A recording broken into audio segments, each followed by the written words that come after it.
हाँ जी, thank you so much. आवाज कम है क्या?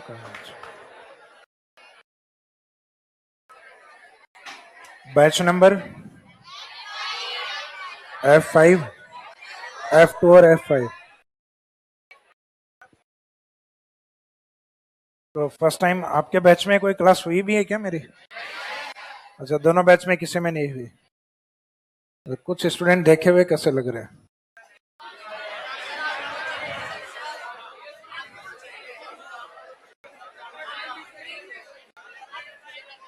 क्लास हुई थी एक आधे दिन?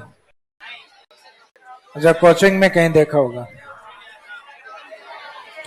इंस्टाग्राम पर है। तो इंस्टाग्राम में चलाता ही नहीं हूँ। क्या चाहिए?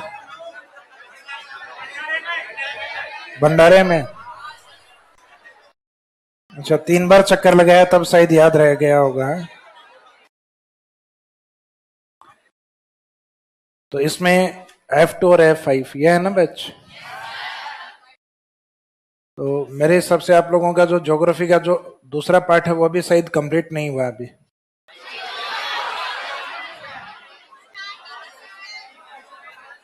अच्छा, राजस्थान ज्योग्राफी हुई है क्या स्टार्ट पहले? मैंने ज्योग्राफी में राजस्थान ज्योग्राफी स्टार्ट हो रही है क्या पहले? ज्योग्राफी बिल्कुल भी स्टार्ट नहीं हुआ। अच्छा,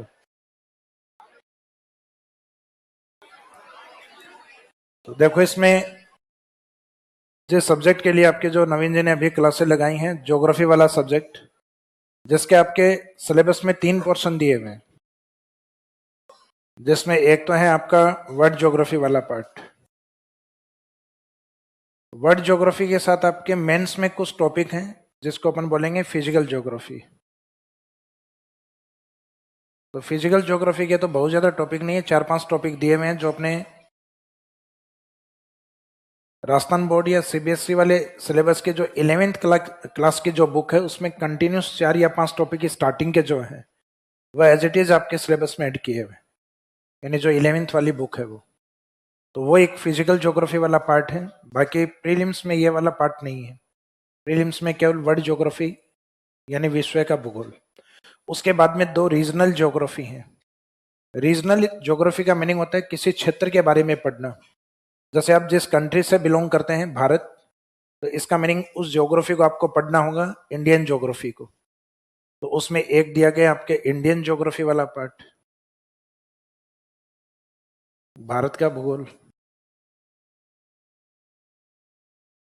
और भारत के जिस स्टेट में आप लोकल में एग्जाम दे रहे हो, जैसे एमपी में देते तो एमपी का भूगोल, राजस्थान से दे रहे हो तो राजस्थान का भूगोल, यूपी से देते हैं तो यूपी का भूगोल, तो वहां का स्थानीय ज्योग्राफी अलग होता है। तो इसका मीनिंग एक तो अपने को इंडियन ज्योग्राफी, और एक दूसरा जिस स्टेट या प्रांत से अपन एग्जाम देंगे, जिस राज्य से, वहां का ज्योग्राफी यानी राजस्थान ज्योग्राफी, राजस्थान भूगोल। तो इन 2 पोर्शन को अपन कहते हैं रीजनल पार्ट। रीजनल यानी क्षेत्रीय भूगोल। जिस क्षेत्र से आप बिलोंग करते हैं वहां के भूगोल को पढ़ना है, तो इसका मीनिंग ये है क्षेत्रीय भूगोल, रीजनल ज्योग्राफी। वर्ल्ड ज्योग्राफी वाला जो पार्ट होता है ये सबको पढ़ना होता है। आप ऑस्ट्रेलिया में जाके अगर, हालांकि वहां तो नहीं जाना चाहेंगे अभी, तो जगह बदल लेते हैं। अगर आप कनाडा में जाना चाहते हो तो वहां कनाडा के अंदर नहीं, रसिया, नालायक।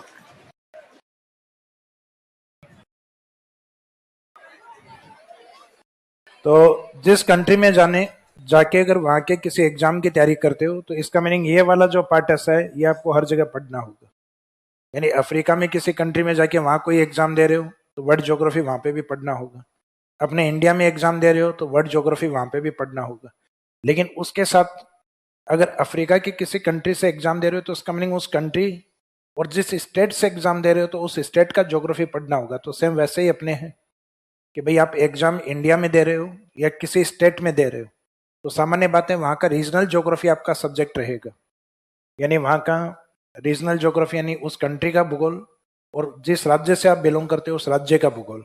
तो ये तो है अपने रीजनल पार्ट, और एक ये वाला जो सिलेबस में लगभग सभी के रहता है, ये वाला पार्ट। तो आरएस में प्रीलिम्स एग्जाम के अंदर ज्योग्राफी के इन 3 पार्ट में से, 2 रीजनल पार्ट में से और एक वर्ल्ड ज्योग्राफी में से, इस वाले पोर्शन का वेटेज अधिक रखा जाता है। ज्योग्राफी से जो लगभग आपके 20 से 25 क्वेश्चंस आते हैं, लगभग 20 से और 25 के बीच में, कई बार 22, कई बार 23, कई बार 25 तक भी आते हैं। इसमें लगभग 15 से 16 क्वेश्चन है आपके राजस्थान ज्योग्राफी के, 15 या 16 के आसपास। यहाँ जो क्वेश्चन आते हैं इनमें लगभग 6 से लेके 8 तक, मैक्सिमम अभी तक के एग्जाम में 8 तक के देखे गए। उस एरिया में और बढ़ जाते हैं, कई बार 18-19 तक भी आए राजस्थान ज्योग्राफी से। यहाँ वर्ल्ड ज्योग्राफी में मिलेंगे 3 क्वेश्चन और 3 यहाँ, इससे ज़्यादा पूछ ले तो ज़्यादा पूछेंगे तो इसमें हो सकता है 4, और इसमें भी अधिकतम 4। तो इसका मीनिंग ये है कि प्रीलिम्स एग्जाम में इन दोनों ज्योग्राफी से राजस्थान ज्योग्राफी बिल्कुल डबल होती है। अगर यहाँ से 8 क्वेश्चन है, वहाँ से लगभग 16 मिलेंगे, यहाँ से 6 मिलेंगे तो वहाँ से लगभग 14-15 के आसपास मिलेंगे, इन लगभग डबल पार्ट। और रीजनल पार्ट का वेटेज प्रीलिम्स एग्जाम में इसलिए रखा जाता है क्योंकि जो एग्जाम है वो आपके एक रीजन विशेष, एक क्षेत्र विशेष से है, राजस्थान का प्रशासनिक सेवा यानी आरएस। तो उसके अंदर अदर जो स्टेट के कैंडिडेट्स हैं उनको बाहर रखने के लिए कुछ हमारे रीजनल सब्जेक्ट जोड़े गए, हमारे एरिया के बारे में जोड़ा गया है। एक तो राजस्थान का भूगोल जोड़ा हुआ है, एक राजस्थान इकोनॉमिक रिव्यू आर्थिक समीक्षा जोड़ा हुआ है, एक Rajasthan history and art and culture वाला पार्ट जोड़ा हुआ है, एक राजस्थान पॉलिटी वाला पार्ट जोड़ा हुआ है,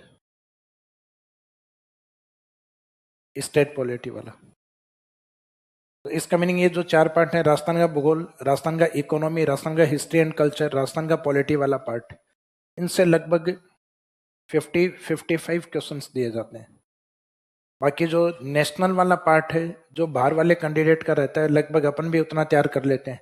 तो इसमें अपना ये एडवांटेज रखा जाता है कि प्रीलिम्स एग्जाम के अंदर इन क्वेश्चंस का वेटेज बढ़ाया जाए ताकि अदर स्टेट के कैंडिडेट्स को राजस्थान में आने से रोका जाए। और एक बाकी वैसे भी जनरल में काउंट होते हैं, उनको वैसे भी 5% का आरक्षण होता है, और कुछ प्रयास हम इधर से इन क्वेश्चंस को बढ़ा के और फिर उनके आने की पॉसिबिलिटी को कम कर देते हैं। तो इस कारण प्रीलिम्स में इसका वेटेज अधिक रहेगा। ये ऐसा नहीं है कि मैं ये पढ़ाने के लिए आया हूं तो मैं इसका वेटेज अधिक बताऊं। मीनिंग ये है कि आपको खुद को भी पुराने जो क्वेश्चन पेपर्स हैं, जैसे 2013 जो पेपर हुआ, उसके बाद में ये पेपर लीक हो गया था, वापस हुआ था। स्टार्टिंग में जब हुआ था तो कुछ सेंटर थे दौसा वगैरह जहां से पेपर के अंदर ओएमआर सीट नहीं आई, तो वहां कुछ कैंडिडेट्स को अलग अजमेर बुला के फिर पेपर करवाया था। तो 13 का पेपर एक तो जो स्टार्टिंग में हुआ था उसमें एक सेंटर का अलग से हुआ था, तो उसमें एक अलग पेपर है, और फिर पूरे पेपर को ही इसको कैंसिल कर दिया गया था क्योंकि अमृतलाल मीणा जी की भेंट चढ़ गया था। तो इस कारण 2013 का पेपर फिर जाके 15-16 में कंप्लीट हुआ, फिर 16 में वापस भर्ती है। तो 16 में एक ही हुआ, ठीक रहा, एक ही हुआ। फिर 18 में हुआ, फिर 21 में हुआ, फिर इस बार 23 में हुआ। तो इसका मीनिंग अगर क्वेश्चन पेपर आपको एनालिसिस करने तो 3 पेपर तो ये, और आगे 3 ये, और एक 16 वाला, यानी लगभग 7 पेपर आपके सामने है। तो एग्जाम में किस पैटर्न के क्वेश्चन आते हैं तो इसको जानने के लिए अपने पास बहुत सारे पेपर हैं, और उन पेपर्स को अगर आप एनालिसिस करोगे तो वो यही मिलेगा जो अभी मैंने आपको बताया, यानी लगभग इसी तरीके से क्वेश्चंस का वेटेज मिलेगा। लेकिन मेंस में जाके थोड़ा सा अलग होता है। मेंस में ज्योग्राफी के जो भी क्वेश्चन आएंगे लगभग 65 से 70 नंबर के होते हैं, 65 to 70 मार्क्स के। ये होता है टोटल ज्योग्राफी का, ये होता है। सेकेंड पेपर में है ज्योग्राफी आपके साइंस वाले पार्ट वाले में, उसमें राजस्थान ज्योग्राफी का 65-70 नंबर के पेपर में 1/3 पोर्शन राजस्थान ज्योग्राफी का, 1/3 पार्ट होता है लगभग इंडियन ज्योग्राफी का, और 1/3 पार्ट आता है लगभग वर्ल्ड ज्योग्राफी और फिजिकल ज्योग्राफी का मिला के। तो मेंस के अंदर तीनों का वेटेज लगभग इक्वल होता है, 1/3 1/3 1/3 पार्ट, यानी लगभग हर एक सब्जेक्ट है वो लगभग 20 से 25 नंबर का रहता है इसमें, तो लगभग 66-70 नंबर। लेकिन लास्ट टाइम पीरियड में ये जो इन 2021 मेंस वाले पेपर में जो अभी जो मैं आपको बता रहा हूँ नंबर सीरीज, इसको थोड़ा सा इन्होंने ब्रेक कर दिया। लगभग 13 में इसी पैटर्न को अपनाया इन्होंने, 13 मेंस का पेपर एक ही हुआ है, 16 में इसी पैटर्न को अपनाया है, 18 में इसी को अपनाया है, लेकिन 21 में इस पैटर्न को नहीं अपनाया। 23 में भी एग्जाम होना बाकी है मेंस का। 21 में इन्होंने क्या किया, राजस्थान ज्योग्राफी से 2 बड़े क्वेश्चन दे दिया, यानी 10 मार्क्स वाले 2 क्वेश्चन दिए इन्होंने। कितने नंबर हो गए? 20। ये जो 5-5 शब्द वाले हैं 50 मार्क्स वाले, सॉरी 50 वर्ड्स वाले, यानी 5 नंबर वाले, ये 2 क्वेश्चन ये दिए इन्होंने 30। फिर 2-2 नंबर वाले, यानी जो 15 वर्ड्स या 2 मार्क्स वाले हैं, वो इन्होंने 2 क्वेश्चन दिए। तो इसका मीनिंग है कि राजस्थान ज्योग्राफी से, अकेली राजस्थान ज्योग्राफी से कितने नंबर का पेपर है? 34। तो लगभग जो 70 नंबर का पेपर था उसमें 50% राजस्थान ज्योग्राफी पूछ ली। तो इसका मीनिंग ये तो कोई नियम नहीं है कि कहाँ से कितने पूछे जाए।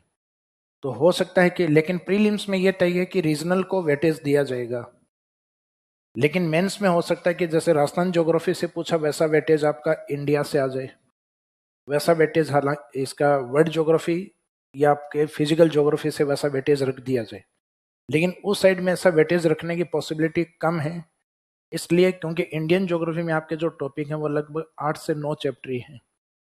इधर टोटल आपके वर्ल्ड ज्योग्राफी और फिजिकल ज्योग्राफी में मिला के 8 टॉपिक, 7 से 8 टॉपिक हैं, और इधर अकेले राजस्थान ज्योग्राफी में आपके 20 टॉपिक्स हैं। 20 चैप्टर राजस्थान ज्योग्राफी में अकेले में है। तो इसका मीनिंग इन ज्योग्राफी में दोनों में मिला के नहीं है, उससे ज़्यादा या उससे डबल से ज़्यादा टॉपिक हैं वो राजस्थान ज्योग्राफी में। तो इसका मीनिंग है इन पोर्शन को वेटेज मेंस में या तो लगभग इक्वल रखा जाएगा, या हो सकता है ज़्यादातर जो वेटेज है वो राजस्थान ज्योग्राफी को ही अधिक दिया जाएगा, क्योंकि एक तो रीजनल एग्जाम है और एक उसमें नंबर ऑफ टॉपिक्स ज़्यादा हैं, चैप्टर्स अधिक हैं, तो सामान्य सी बात है जहाँ चैप्टर अधिक होंगे क्वेश्चन अधिक निकाले जाएंगे वहाँ से। तो लास्ट टाइम पीरियड तो राजस्थान ज्योग्राफी का वो 1/3 वाला जो है उसको ब्रेक करके इन्होंने कितने 50% राजस्थान ज्योग्राफी को ही पूछ लिया। तो इसका मीनिंग एक इम्पोर्टेंट पार्ट ज्योग्राफी का आपका राजस्थान ज्योग्राफी वाला पार्ट, जो कि अभी अपन ने बात की है, उस पैटर्न से उसमें क्वेश्चन आते हैं। अब उसमें टॉपिक आपके सिलेबस में कौन से दिए हुए हैं, तो सबसे पहले अपन उन टॉपिक को एनालिसिस करेंगे, उसके बाद में उन चैप्टर को जो जो अपने को पढ़ना है वो अपन इसमें कवर करेंगे। तो इन चैप्टर्स को आपके कुछ खास तरीके से इन्होंने सिलेबस में रखा है, या अपन थोड़ा सा इसको अलग तरीके से डिवाइड करके पढ़ें तो आपको इजीली समझ में आ जाएगा कि आपके सिलेबस में क्या क्या रखा हुआ है।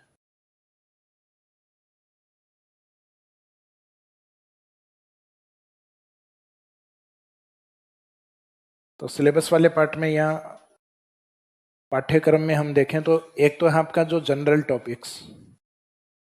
तो जनरल टॉपिक या सामान्य टॉपिक अपन उनको नाम देंगे जो कि अपने ज्योग्राफी का या राजस्थान ज्योग्राफी का बेस है। जैसे एक तो जिस एरिया के बारे में आप पढ़ने जा रहे हो उसके ओरिजिन के बारे में देखेंगे सबसे पहले, यानी उत्पत्ति के बारे में। तो पढ़ने जा रहे हैं अपन राजस्थान के बारे में, तो अपन पढ़ेंगे ओरिजिन ऑफ राजस्थान, राजस्थान की उत्पत्ति। तो उत्पत्ति का मीनिंग ये है, जैसे ये पृथ्वी है, इस पृथ्वी के निर्माण के समय इसके 2 भाग बने। एक भाग बना इसका कॉन्टिनेंटल पार्ट, महाद्वीपीय भाग, जो कि संपूर्ण पृथ्वी का अप्रोक्सीमेट कितना हिस्सा 29। रिमेनिंग पार्ट बना ओशियनिक पार्ट, महासागरीय भाग। तो 100 में से 29 महाद्वीप है, तो बचा हुआ कितना है 71, ये ओशियनिक पार्ट, महासागरीय हिस्सा। जो महाद्वीपीय भाग है इसको नाम दिया गया था पेंजिया।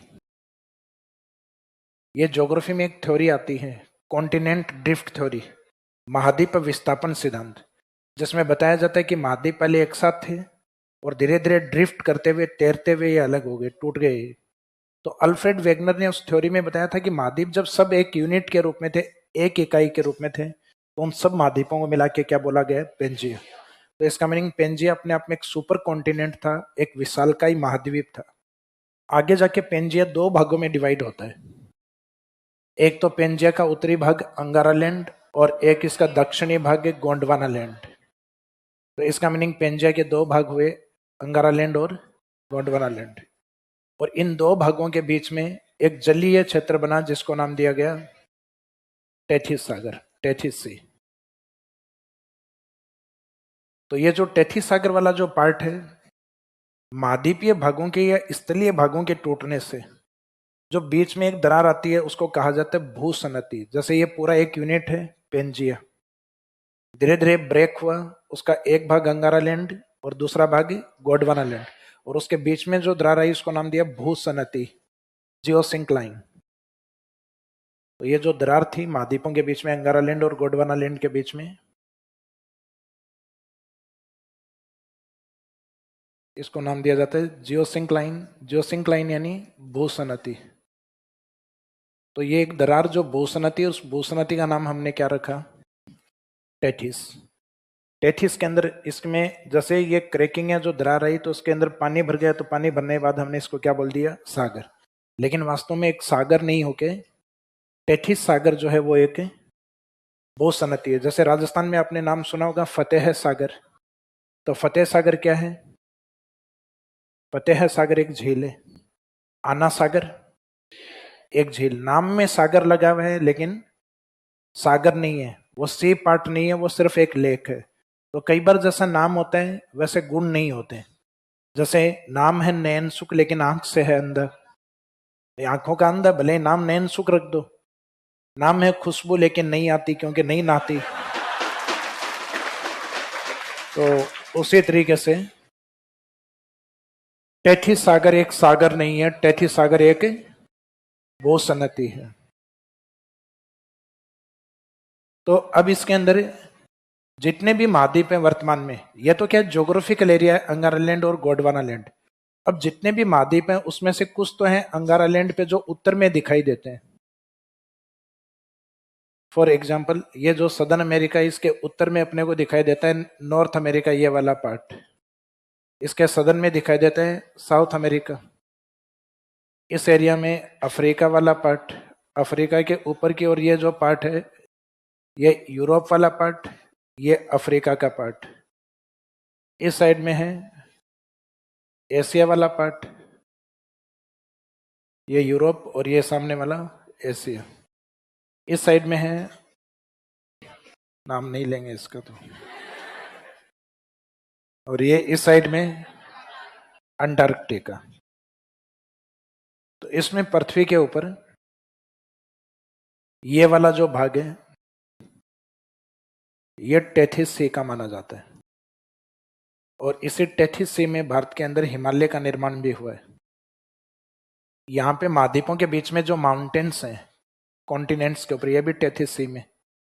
यूरोप और एशिया के बीच में यहाँ पे एक जलीय क्षेत्र बचा हुआ है जो इन दोनों भूभागों के बीच में भूमध्य सागर, जो मेडिटेरियन सी है, और इस साइड में ये वाला भाग टेथिस सी। तो इस तरीके से टेथिस सी और उसके ऊपर का जो हिस्सा है वो अंगारा लैंड। तो अंगारा लैंड में आता है नॉर्थ अमेरिका, यूरोप और नदर्न एशिया, उत्तरी एशिया। क्योंकि अपन भी एशिया में, लेकिन अपन है एशिया के सदर्न भाग में गोंडवाना लैंड में।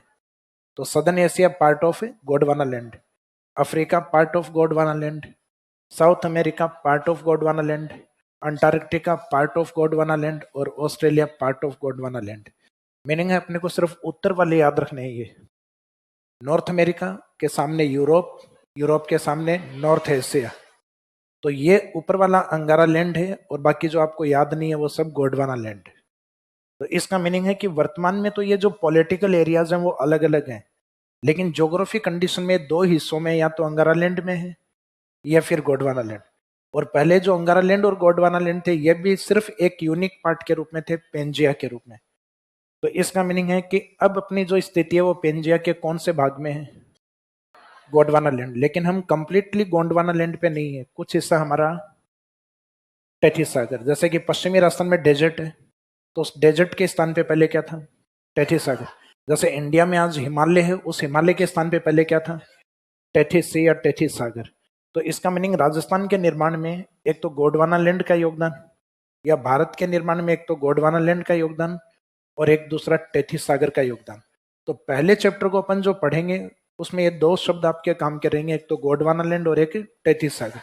तो राजस्थान के निर्माण में जिन शब्दों का या जिन भागों का योगदान है वो है GT, it's not Gaurav tower, Gondwana land और टेथिस सागर। तो इसका मीनिंग फर्स्ट चैप्टर अपना ये रहेगा राजस्थान का निर्माण किससे हुआ। तो वो दो कीवर्ड आपके, एक तो जी और एक टी, गोंडवाना लैंड और टेथिस सागर। वो वाले पार्ट इसमें कवर करेंगे चैप्टर फर्स्ट। और जब राजस्थान की उत्पत्ति है उसका निर्माण के बारे में पढ़ लेंगे अपन। जैसे कोई हमें अपनी उत्पत्ति के बारे में बता दे कि भाई हमारा जन्म कहाँ हुआ है, तो फिर अपना जो गांव है उसकी भी अपनी एक लोकेशन बताई जाती है कि ये गांव इस जिले में है या इस राज्य में है। तो राजस्थान के बारे में भी उसकी लोकेशन, अगर उसका निर्माण हो चुका है तो इसका मीनिंग उस स्टेट की अपनी क्या होगी, एक उसकी अपनी एक स्थिति होगी, उसका अपना एक लोकेशन होगा, और जिसकी स्थिति होती है उसका अपना एक विस्तार भी होता है। जैसे आप कहीं ना कहीं से बिलोंग करते हैं, आपका घर है और आपका घर है तो उसका एक निश्चित एरिया भी होगा, उसका विस्तार भी होगा। तो राजस्थान की जो ज्योग्राफिकल लोकेशन है वो क्या है, और उसका जो विस्तार यानी उसका जो टोटल एरिया है, उसकी आकृति है, उसके जो बाउंड्रीज हैं वो किस प्रकार के हैं, तो उन सारी चीजों को हम कवर करेंगे इस चैप्टर में। तो इस चैप्टर में 2 पॉइंट कवर करेंगे, एक तो लोकेशन को लेकर। तो ज्योग्राफी में किसी भी स्थान की लोकेशन 2 चीजों से पता लगती है, एक तो लेटीट्यूड्स और एक लॉन्गिट्यूड्स। जैसे फॉर एग्जांपल ये पृथ्वी है, इसमें जो लेटी हुई रेखा है इसको कहा जाता है लेटीट्यूड्स। ये इक्वेटर लाइन है, भूमध्य रेखा। ये 2 डायरेक्शन को बताती है, एक तो नॉर्थ को और एक साउथ को। तो ये लाइन यहाँ से खींचा हुआ है तो इसका मीनिंग इसके ऊपर का हिस्सा है नदन लेटिट्यूड, ये नदन हेमिस्फीयर, ये सदर्न हेमिस्फीयर, उत्तरी गोलार्ध और दक्षिणी गोलार्ध। तो किसी भी ज्योग्राफिकल लोकेशन में अगर लेटी हुई लाइन्स आपको दिखाई दे रही है, इसका मीनिंग लेटीट्यूड्स, अक्षांश। जैसे मैं ये कहूँ कि राजस्थान का ये नॉर्थ पार्ट है और ये साउथ पार्ट है, तो अभी मैंने कहा कि नॉर्थ और साउथ है, इसको हमेशा इंडिकेट कौन करती है, अक्षांश। कोई भी अक्षांश होता है वो नॉर्थ और साउथ को इंडिकेट करता है। तो राजस्थान की नदन और सदन वाली लोकेशन को बताने के लिए लेटीट्यूड्स काम आते हैं, लॉन्गिट्यूड्स क्यों नहीं आता? क्योंकि लॉन्गिट्यूड्स अगर आपने उत्तर से नीचे की ओर, नॉर्थ से और साउथ की ओर अगर आपने यहाँ पे ड्रॉ किया, अगर आपने यहाँ खींचा, तो जो नॉर्थ में होगा as it is same south में भी वही होगा, तो लोकेशन बता ही नहीं पाएगा, दोनों सेम है। तो इसका मीनिंग जरूरी है कि यहाँ पे एक अलग नंबर हो और यहाँ पे एक अलग नंबर, और ये तभी हो सकते हैं जब ये दोनों लेटीट्यूड लाइन है तो दोनों की वैल्यू अलग अलग होगी, जबकि लॉन्गिट्यूड होगी तो सेम वैल्यू होगी। और जब किसी स्थान की देशांतरी स्थिति बतानी हो तो देशांतरों में या लॉन्गिट्यूड में भी एक इंपॉर्टेंट लाइन होती है जिसको ग्रीनविच लाइन कहते हैं, जो पृथ्वी को 2 भागों में बांटती है, पूर्वी गोलार्ध में और पश्चिमी गोलार्ध। इसका मीनिंग होता है कि जो देशांतर रेखाएं होती हैं वो डिसाइड करती हैं ईस्ट और वेस्ट को। मीनिंग ये है कि जो लेटीट्यूड्स हैं उसकी 2 डायरेक्शन है, नॉर्थ और साउथ, और जो लॉन्गिट्यूड्स है उसके 2 डायरेक्शन है, ईस्ट और वेस्ट।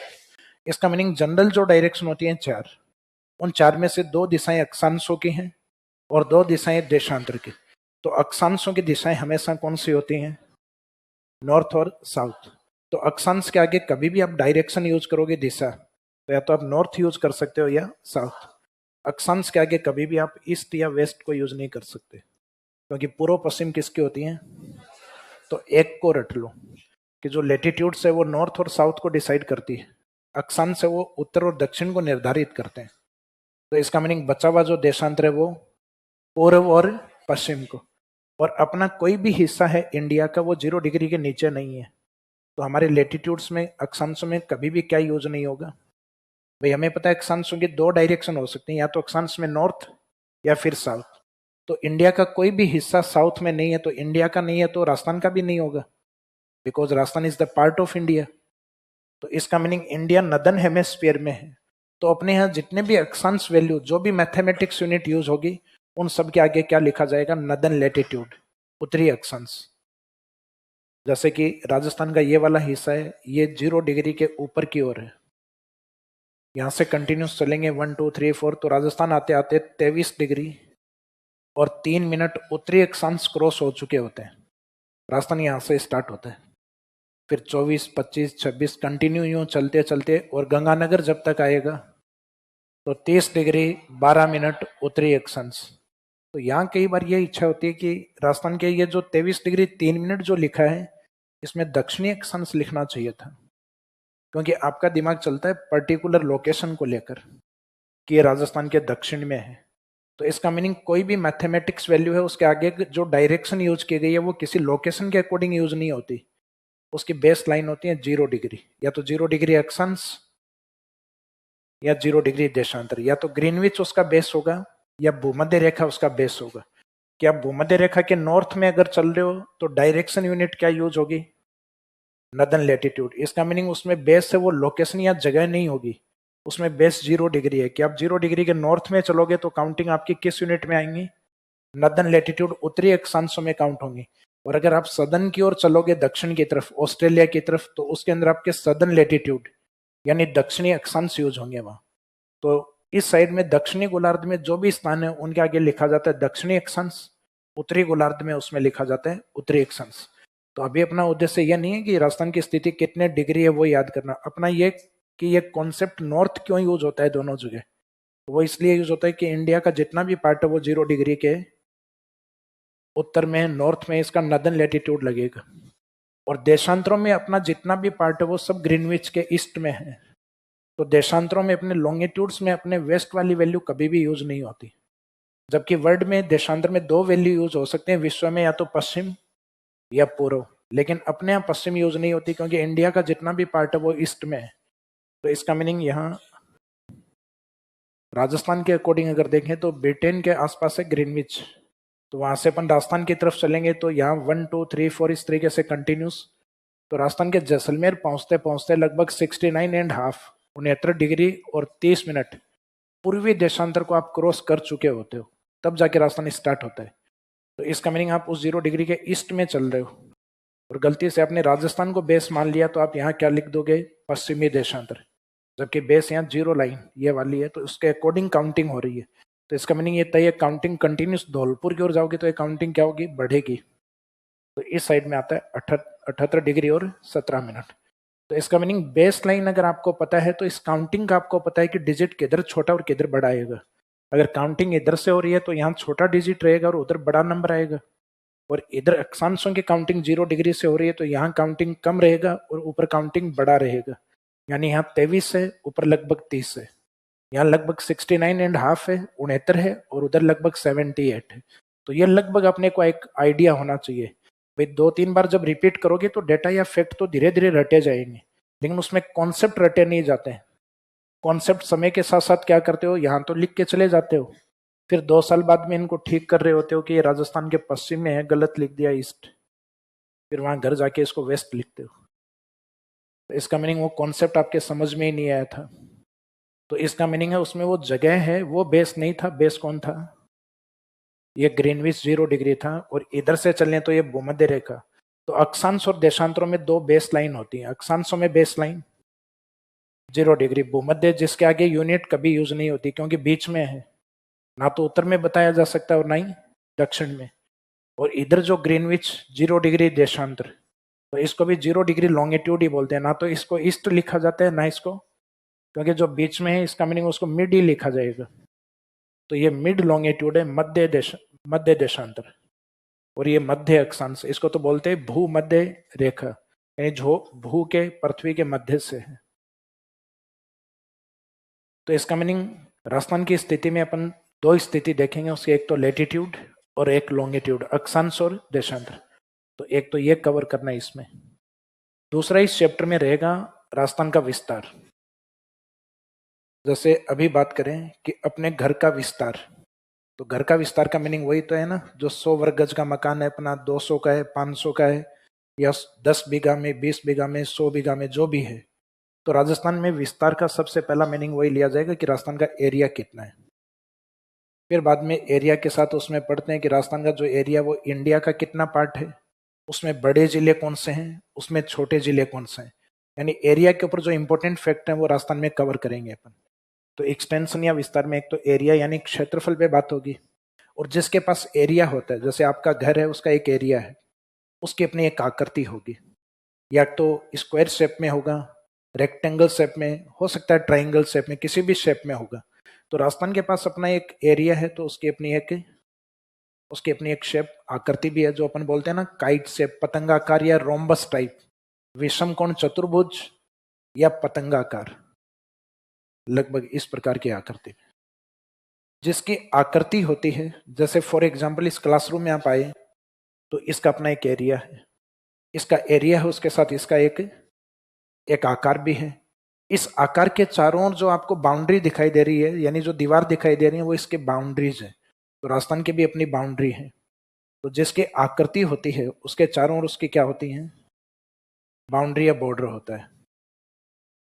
राजस्थान के पास जो बाउंड्री है वो दो तरीके की है। एक तो इस साइड में पाकिस्तान के साथ, तो जो अंतर करती है दो राष्ट्रों के बीच में, अंतर राष्ट्रीय सीमा। अंतर का मीनिंग होता है इंटर। दो राष्ट्रों के बीच में तो इंटरनेशनल बॉर्डर, दो राज्यों के बीच में तो इंटर स्टेट बॉर्डर, अंतर राज्य सीमा और अंतर राष्ट्रीय सीमा। तो इसको जब हम पढ़ेंगे दो पार्ट्स में डिवाइड करके पढ़ेंगे, इंटरनेशनल बाउंड्री और इंटर स्टेट बाउंड्री, ये वाला। तो इसमें अपने को इन तीन चीजों को कवर करके चलना है विस्तार वाले पार्ट में, और स्थिति वाले में दो चीजों को कवर करके चलना है, लेटीट्यूड्स और लॉन्गिट्यूड्स, अक्षांश और देशांतर। तो इस चैप्टर में अपने सिर्फ ये दो पार्ट रहेंगे। फिर बेसिक वाले चैप्टर में, यानी जो जनरल ज्योग्राफी वाला पार्ट है, उसमें तीसरा चैप्टर एक ऐसा चैप्टर है जो कि ज्योग्राफी की वोकेब रहेगा आपका। वोकेब यानी आने वाली ज्योग्राफी के अंदर कुछ ऐसे वर्ड या शब्दावली रहेंगी जिसकी नॉलेज आपको पहले होनी चाहिए। तो ये वैसे टॉपिक आपके सिलेबस में डायरेक्टली दिया हुआ नहीं है, लेकिन आगे की ज्योग्राफी की वोकेब है, जिसमें कुछ शब्द तो अपन पढ़ेंगे ऐसे जो आपके हिस्ट्री में भी काम आएंगे, ऐतिहासिक, और कुछ शब्द इसमें रहेंगे आपके भौगोलिक, ऐतिहासिक और भौगोलिक स्थलों के बारे में।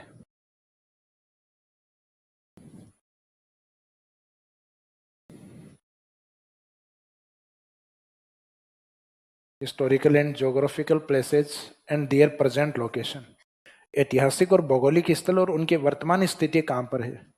इसका मीनिंग ये है कि कोई ऐतिहासिक स्थल पहले कोई और नाम से था। जैसे मैं एक एग्जांपल लूं, जांगल, तो जांगल को वर्तमान में रिप्रेजेंट कौन कर रहे हैं, तो ये आपको पता होना चाहिए कि उसका मेनली जो एरिया वो वर्तमान में बीकानेर और कुछ आंशिक भाग नदन पार्ट ऑफ जोधपुर, कुछ आंशिक भाग जोधपुर का भी है, और इसमें कुछ आंशिक भाग नागौर का भी था। बिकॉज जांगल की एक कैपिटल थी अही छतरपुर, और अही छतरपुर वर्तमान में कौन है, नागौर। इसका मीनिंग एरिया तो नागौर तक फैला हुआ था, लेकिन इसमें मेन जो डिस्ट्रिक्ट है वो कौन है, बीकानेर। तो इसका मीनिंग पहला ऐतिहासिक जो जांगल है उस जांगल को वर्तमान में कौन रिप्रेजेंट कर रहा है वो आपको पता होना चाहिए। जैसे मैं ये कहूँ ढूंढाड़, तो ढूंढाड़ आपके वैसे कल्चर में भी आता है, क्योंकि अपने जयपुर के पास में जो बोली बोली जाती है उसको ढूंढाड़ी लैंग्वेज बोलते हैं अपन। और ये ढूंढाड़ी लैंग्वेज, वैसे तो ये जो शब्द है जयपुर के पास में, ये ढूंढ नदी थी पहले। यहाँ जयपुर के पास में लोकल नदी है, स्थानीय नदी है यहाँ के, ढूंढ रिवर। तो ढूंढ नदी के क्षेत्र को, area of Dhundh river is known as Dhundhar. Dhundh नदी के क्षेत्र को ढूंढाड़ कहा गया है, और फिर धीरे धीरे उस कल्चर को ढूंढाड़ी कल्चर बोल दिया गया। तो ये ढूंढ रिवर के कारण इसका नाम, इसका मीनिंग है, इसमें कारण क्या है, इसका ज्योग्राफिकल रीजन है, ये भौगोलिक स्थान है जिसको वर्तमान में रिप्रेजेंट कौन करता है, जयपुर। जयपुर के पूर्व का एरिया दौसा और जयपुर के सदन का एरिया टोंक। तो इनमें सब में ऑप्शन अलग अलग दे दिए जाए तब तो मेन आंसर क्या रहेगा, जयपुर। बाकी सभी ढूंढाड़ के पार्टी हैं। जैसे आप आगे जाके टूरिज्म का एक टॉपिक भी पढ़ोगे, तो उस टूरिज्म के टॉपिक में इसको पढ़ोगे, ढूंढाड़ सर्किट। जयपुर और जयपुर के आसपास के जो टूरिज्म पॉइंट हैं उसको ढूंढाड़ सर्किट में कवर करते हैं। जैसे जयपुर से आप दौसा की ओर जाओगे तो एक टूरिज्म साइट आती है आभानेरी, आभानेरी चांद बावड़ी। तो चांद बावड़ी को मानते हैं अपन ढूंढाड़ सर्किट का पार्ट। जयपुर से आप चौमू की ओर जाओगे तो वहां एक मंदिर आएगा सामोद बालाजी, उसको ढूंढाड़ सर्किट का पार्ट। जयपुर से थोड़ा सा 8-10 किलोमीटर जाओगे ईस्ट की ओर तो ये अपने आमेर, तो आमेर के अंदर अपने आमेर फोर्ट, तो आमेर फोर्ट ढूंढाड़ सर्किट का पार्ट। फिर आप जाओगे जमुआ रामगढ़ की ओर जहाँ जमुआई माता का मंदिर, तो इसका मीनिंग वो जो टूरिज्म साइट है वो भी ढूंढाड़ का ही पार्ट है। तो टूरिज्म साइट में भी ये जगह आती है आपके ढूंढाड़ सर्किट। तो इसका मीनिंग ढूंढाड़ एरिया के अंदर जो पॉइंट्स हैं वो अपने आप में ढूंढाड़ सर्किट। जैसे आप शेखावाटी की ओर चले जाओ तो चूरू, सीकर, झुंझुनू, अब एक नया जिला और बन गया नीमका थाना, तो ये अपने आप में शेखावाटी सर्किट है। तो इस तरीके से कुछ एक लोकेशन है जिसको वर्तमान में रिप्रेजेंट कौन सी जगह कर रही है ये अपने को नॉलेज होना चाहिए। तो इस चैप्टर में कुछ ऐसे शब्द आएंगे जो सिमिलर हैं, मिलते जुलते हैं, उनका नॉलेज अपने को जरूरी है। यानी ये तो ऐसे शब्द हैं जो आपके कई बार सुने हुए हैं।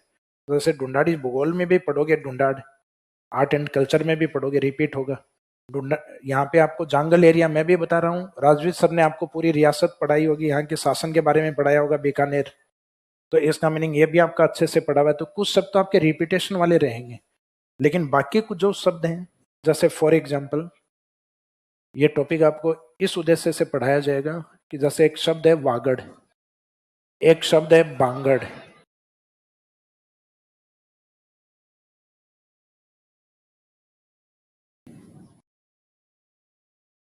एक शब्द है राठ, एक शब्द है राठी। तो अपने साथ गड़बड़ क्या होती है, अपन ज्योग्राफी में जैसे ये पढ़ के गए बांगड़, तो अरावली के पश्चिम का जो एरिया होता है जहां पुरानी जलोढ़ मिट्टी पाई जाती है,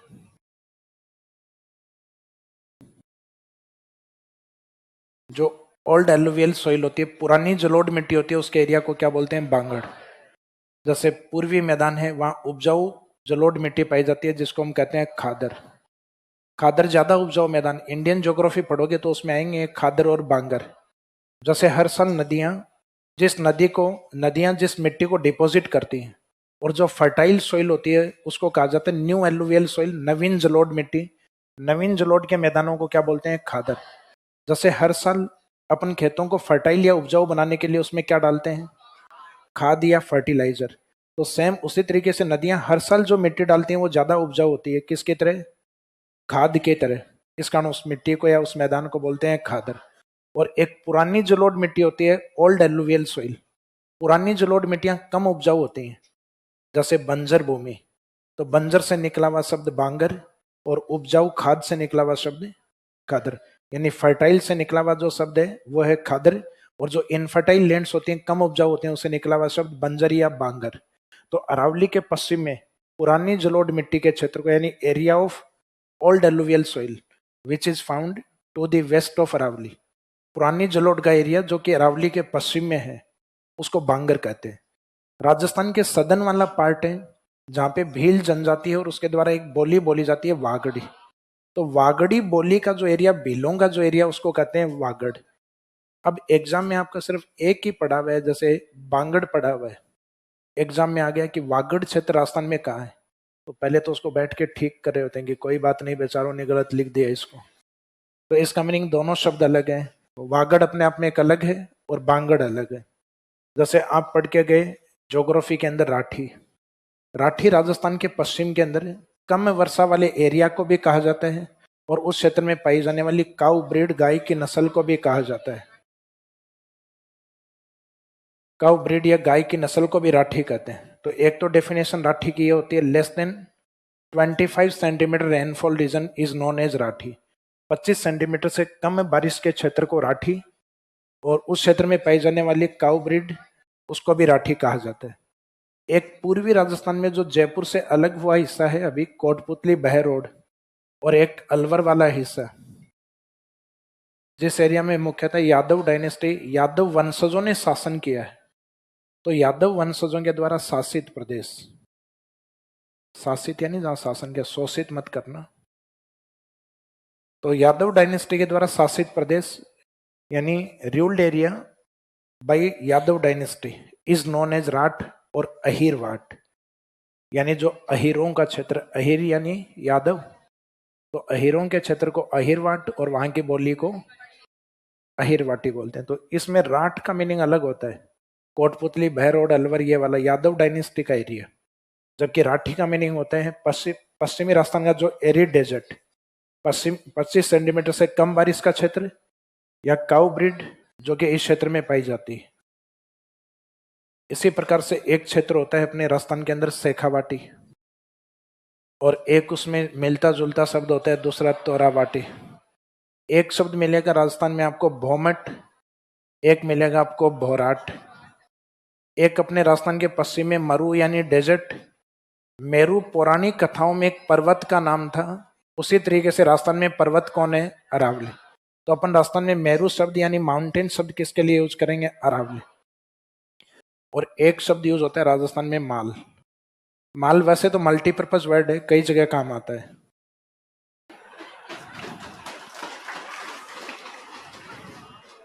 भाई शादी ब्याह में जाते हैं तो कई बार कहते हैं ना बढ़िया माल बना है, भाई खाना बढ़िया होता है तो यही कहते हैं अपन। और ज्योग्राफी के अंदर जो प्लेट्यू एरिया पठारी भाग होते हैं, उन पठारी भागों को माल कहा जाता है। तो ये छेड़ करने का प्रयास मत करना कि मैं तो पठार के लिए कह रहा था।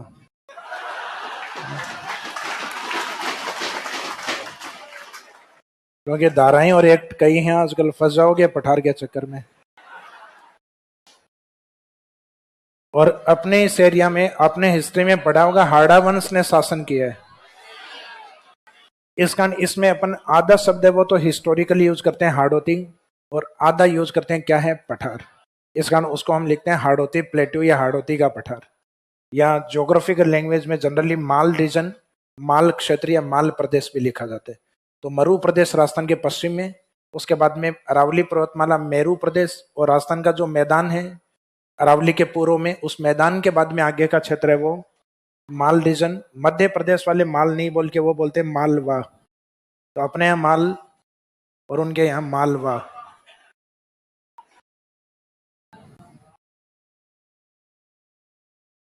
तो मीनिंग है कि इन शब्दों का नॉलेज अपने को इस चैप्टर में होगा, जिसमें अपन हिस्टोरिकल और ज्योग्राफिकल जो शब्द हैं या जो लोकेशंस हैं उनकी प्रेजेंट लोकेशन देखेंगे कि वर्तमान में ये कहां पर है। फिर इसके बाद में राजस्थान के बारे में अपन पढ़ रहे हैं, तो सामान्य सी बात है कि राजस्थान की स्थिति जो है, जहां पे भी राजस्थान है उसके अंदर उसके फिजिकल डिवीजन क्या है, उसके फिजिकल पार्ट्स क्या है। जैसे अपनी उत्पत्ति होती है वैसे राजस्थान भी बना है, जैसे अपनी स्थिति है वैसे राजस्थान की भी स्थिति है। जैसे अपने फिजिकल पार्ट्स हैं, बॉडी के अलग अलग पार्ट, अपने हाथ हैं, पाँव हैं, शरीर का धड़ है, वैसे राजस्थान के भी अपने फिजिकल पार्ट्स हैं। तो राजस्थान के जो फिजिकल पार्ट हैं, फिजिकल पार्ट यानी जो नेचर के द्वारा बनाए गए हैं, वे अपने को भी जितने भी पार्ट हैं वो ईश्वर ने दिए हैं, नेचर ने दिए हैं अपने को।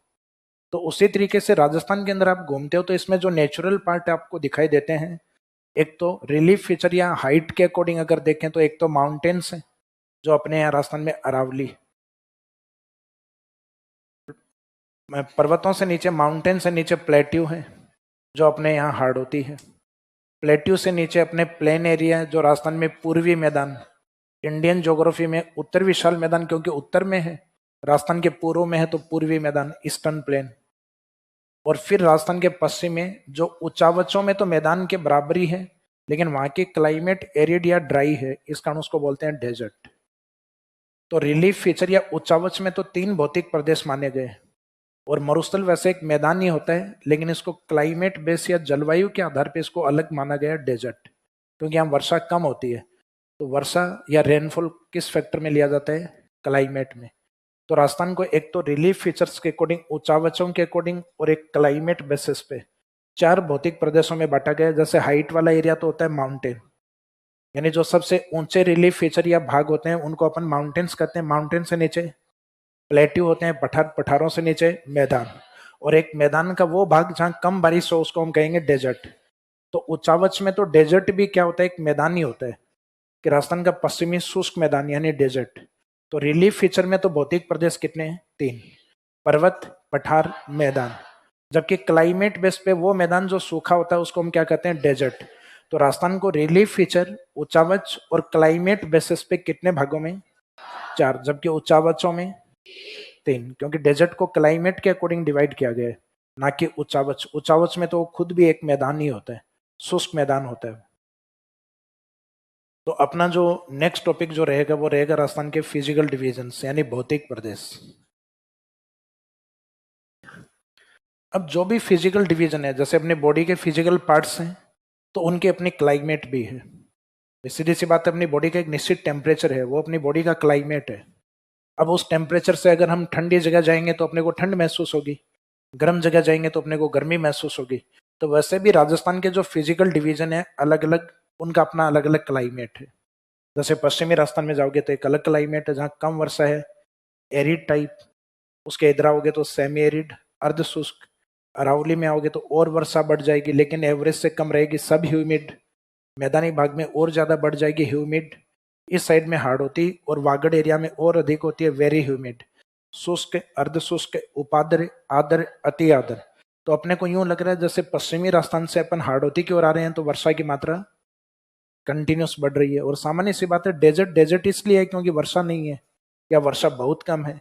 तो इस एरिया से आप जाओगे तो जलवायु के नाम आपको अपने आप ही समझ में आते जाएंगे धीरे धीरे, कि इस एरिया को हम अति आर्द्र वेरी ह्यूमिड, इसको एवरेज में बोलेंगे ह्यूमिड या आर्द्र, इसको सब humid, semi arid and arid, अति आर्द्र, आर्द्र, उपाद्र, अर्ध शुष्क और शुष्क। तो ये अपनी क्लाइमेट है यहाँ। तो इन भौतिक प्रदेशों की अपनी एक क्लाइमेट होती है जो नेक्स्ट चैप्टर में क्लाइमेट वाले में कवर करेंगे, जलवायु वाले में। तो ये 5 टॉपिक हैं, ये बेसिक टॉपिक्स होते हैं। जैसे जिसमें अपन ने पहले तो किसकी बात की, उत्पत्ति की, जिसकी उत्पत्ति है उसकी लोकेशन और उसका एक्सटेंशन यानी स्थिति और विस्तार। फिर उसके अंदर उसके वो हिस्टोरिकल और ज्योग्राफी, वो तो एक वोकेब वाला चैप्टर है जो अपने को अलग याद रखना है। फिर उसकी स्थिति में उसके फिजिकल डिवीजन, फिर उनके फिजिकल डिवीजन की अपनी क्लाइमेट, और एक हिस्टोरिकल और ज्योग्राफिकल जो साइट या लोकेशन है उनकी प्रेजेंट लोकेशन है, डिस्ट्रिक्ट है वो कौन से है। भाई जांगल है तो जांगल को रिप्रेजेंट कौन करता है वर्तमान में, वागड़ है तो वागड़ को कौन करता है, बांगड़ है तो बांगड़ को कौन करेगा, राठ है तो उसको कौन करेगा, राठी है। तो वो हम पढ़ेंगे इस वोकेब वाले चैप्टर में। तो ये बेसिक टॉपिक कितने आपके, 5, उत्पत्ति, स्थिति, फिजिकल डिवीजन, क्लाइमेट, और एक हिस्टोरिकल और ज्योग्राफिकल जो साइट या लोकेशन है वो वाला पार्ट। अब इसमें लास्ट में आपको पता है कि अपन ने टॉपिक की बात की कौन से की, जलवायु की। जलवायु में अपने अलग अलग सीजन या अलग अलग ऋतुएं होती हैं, और ये अलग अलग सीजन जो होते हैं इनके बारे में आपको सबको पता है, क्योंकि आप लोग सभी प्राणी पृथ्वी के रहने वाले हो। तो इस कारण आपने बचपन से और अभी तक चेंज होते हुए सीजन या ऋतुएं महसूस की हैं। जैसे अभी जो ऋतु है ये ना तो बहुत अधिक गर्मी वाली है ना सर्दी वाली, इसको कहा जाता है ऑटम सीजन, शरद ऋतु। जिस ऋतु में अभी अपन चल रहे हैं शरद ऋतु। अब धीरे धीरे टेम्परेचर कम होना स्टार्ट हो जाएंगे नेक्स्ट मंथ से, तब सर्दियां आ जाएंगे, उसको कहेंगे विंटर सीजन, शीत ऋतु, जिसका इफेक्ट रहेगा दिसंबर, जनवरी, फरवरी। फिर मार्च से गर्मियां स्टार्ट हो जाएंगी यानी समर सीजन, अपने ग्रीष्म ऋतु का इफेक्ट जो कि मार्च से जून के लास्ट तक। फिर जून के लास्ट में या जुलाई, अगस्त, सितंबर, इस समय हमारे मानसून आएगा, उसको हम कहेंगे रेनी सीजन या वर्षा ऋतु। तो सामान्य सी बात है, जब अपने साल में टेम्परेचर बढ़ते हैं तो ग्रीष्म ऋतु होती है, समर सीजन का टाइम पीरियड होता है। टेम्परेचर जब डाउन आते हैं तो विंटर सीजन, शीत ऋतु का समय होता है। और जिस समय बारिश होती है उस समय वर्षा ऋतु, रेनी सीजन होता है। पहले सीजन ये 3 ही थे। हिंदी में अपने 6 ऋतुएं होती हैं, 2-2 महीने की मानी जाती हैं। हेमंत और बसंत को भी काउंट किया जाता है, जबकि ज्योग्राफी में मान्यता पहले 3 को ही थी। गर्मी, टेम्परेचर बढ़ गया है तो गर्मी, कम हो गया तो सर्दियां या कोल्ड सीजन या विंटर सीजन, और बारिश हो रही है तो वर्षा ऋतु। अब वर्षा और सर्दियों के बीच में यानी सितंबर और दिसंबर के बीच का जो टाइम पीरियड था, अक्टूबर नवंबर, 2010 से इसको और मान्यता दे दी गई ऑटम सीजन के रूप में, शरद ऋतु के रूप में। तो अब एक नई शरद ऋतु और आ गई। तो ऋतुएं कितनी हैं, 4। अब इन ऋतुओं में से एक ऋतु है रेनी सीजन या वर्षा ऋतु। जब जैसे ही अपने यहाँ मानसून आता है, उसी को ही तो कहते हैं वर्षा ऋतु, के मानसून आ गया, बारिश से स्टार्ट हो गई। तो उस समय कुछ टॉपिक स्टार्ट होते हैं अपने। जैसे ही हमारे यहाँ बारिश स्टार्ट होती है तो उसके साथ हमारा ड्रेनेज सिस्टम एक्टिव होता है। तो आगे वाले जो चैप्टर हैं वो आपके ड्रेनेज सिस्टम से रिलेवेंट है, अपवाह तंत्र या नदियों से रिलेवेंट है, जो इसके कारण एक्टिवेट होता है। तो अपने जो बेसिक चैप्टर जो मैंने आपको 5 बताए, उसके बाद वाले चैप्टर कौन से हैं, तो एक तो अपने वर्षा पे आधारित है ड्रेनेज सिस्टम यानी अपवाह तंत्र। तो अपवाह तंत्र का मीनिंग समझ गए, राजस्थान की नदियां। रिवर्स पढ़ेंगे इसमें, ड्रेनेज सिस्टम ऑफ राजस्थान। नदियों को रोककर बनाई जाती है राजस्थान में लेक या झील, जिसको पढ़ते टाइम अपन, हालांकि झीलों को 2 तरीके से पढ़ा जा सकता है, एक तो उनके फॉर्मेशन के अकॉर्डिंग, निर्माण के अकॉर्डिंग, और एक उसके वाटर नेचर के अकॉर्डिंग। तो निर्माण के अकॉर्डिंग हमारे सारे एग्जाम्पल नहीं है राजस्थान में, इस कारण अपने फॉर्मेशन के अकॉर्डिंग स्टडी नहीं होती। अपने राजस्थान में सिर्फ वाटर नेचर के अकॉर्डिंग होती है कि झील कैसी है, या तो फ्रेश वाटर या ब्राइन वाटर, या तो खारे पानी की झील होगी या फिर मीठे पानी की। तो अपने यहाँ राजस्थान में लेक वाले टॉपिक को इन 2 पोर्शन में कवर करते हैं अकॉर्डिंग टू वाटर नेचर, पानी की प्रकृति के आधार पे। तो नदियों के ऊपर लगभग बनी होती हैं लेक या झीलें, ज्यादातर नदियों पे ही बनाई जाती हैं, कुछ एक नेचुरल भी बनी होती हैं।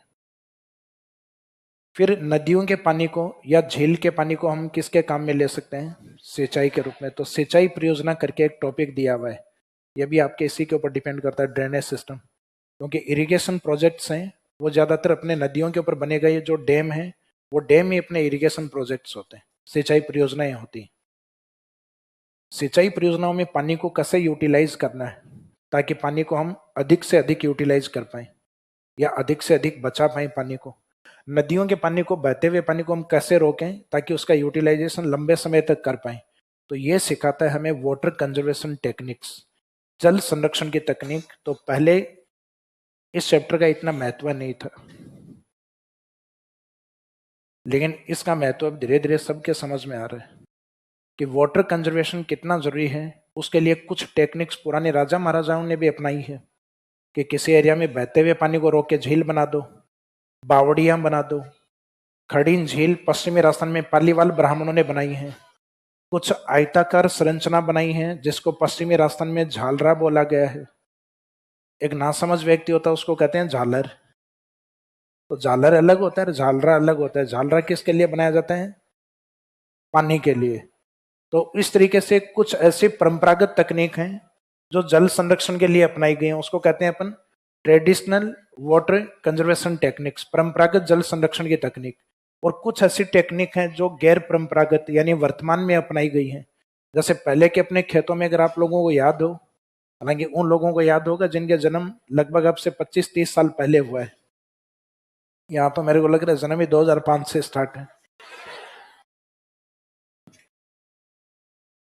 तो पहले के लोगों के पास ये तो सुना है नहीं भी सुविधाएं या सर्विस सेवाएं कम थी लोगों के पास, तो इसका मीनिंग जुगाड़ से काम चलाया करते। जैसे पहले अपने खेत में जो ये कुएं बनाए जाते हैं, तो पहले पानी क्या काफी ऊपर तक रहता, अब डीप बढ़ गई आजकल, तो ये वाले कुएं तो बनना पॉसिबल ही नहीं है। अब तो ड्रिलिंग होती है जमीन में, ड्रिलिंग करके पाइप सेट करते हैं, एक नल सेट करते हैं, और नल वाले कुएं को क्या बोलते हैं? नलकूप। तो ये जो जमीन में ट्यूब जो सेट की जाती है, तो इस ट्यूब से बने हुए कुएं को कहते हैं ट्यूबवेल्स, जिसमें परेशानी में व्यक्ति कूद भी नहीं सकता। पहले वाले में कम से कम कूद के मर तो सकते थे लोग। वे कई बार पढ़ते हैं ना ग्रामीण क्षेत्रों में कि एक शराबी कुएं में गिरा, 2 दिन बाद जिंदा निकाल लिया गया। शराबी मरते थोड़ी ना।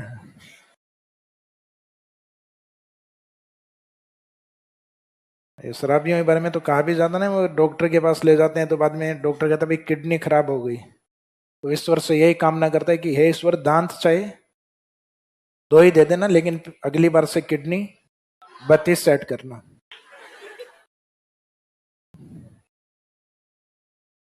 तो ये वाला जो पार्ट है जल संरक्षण वाला, इसके अंदर पहले जैसे हम कुओं के अंदर बिजली लगाया करते थे, तो इसमें भी पाइपलाइन सेट करके और अपने खेतों तक सिर्फ ये पानी पहुंचाते हैं, और वहां पे खेतों में सीधा पानी डाल दिया जाता है क्यारियों के अंदर।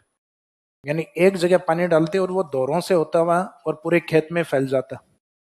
ये पानी की वेस्टेज थी।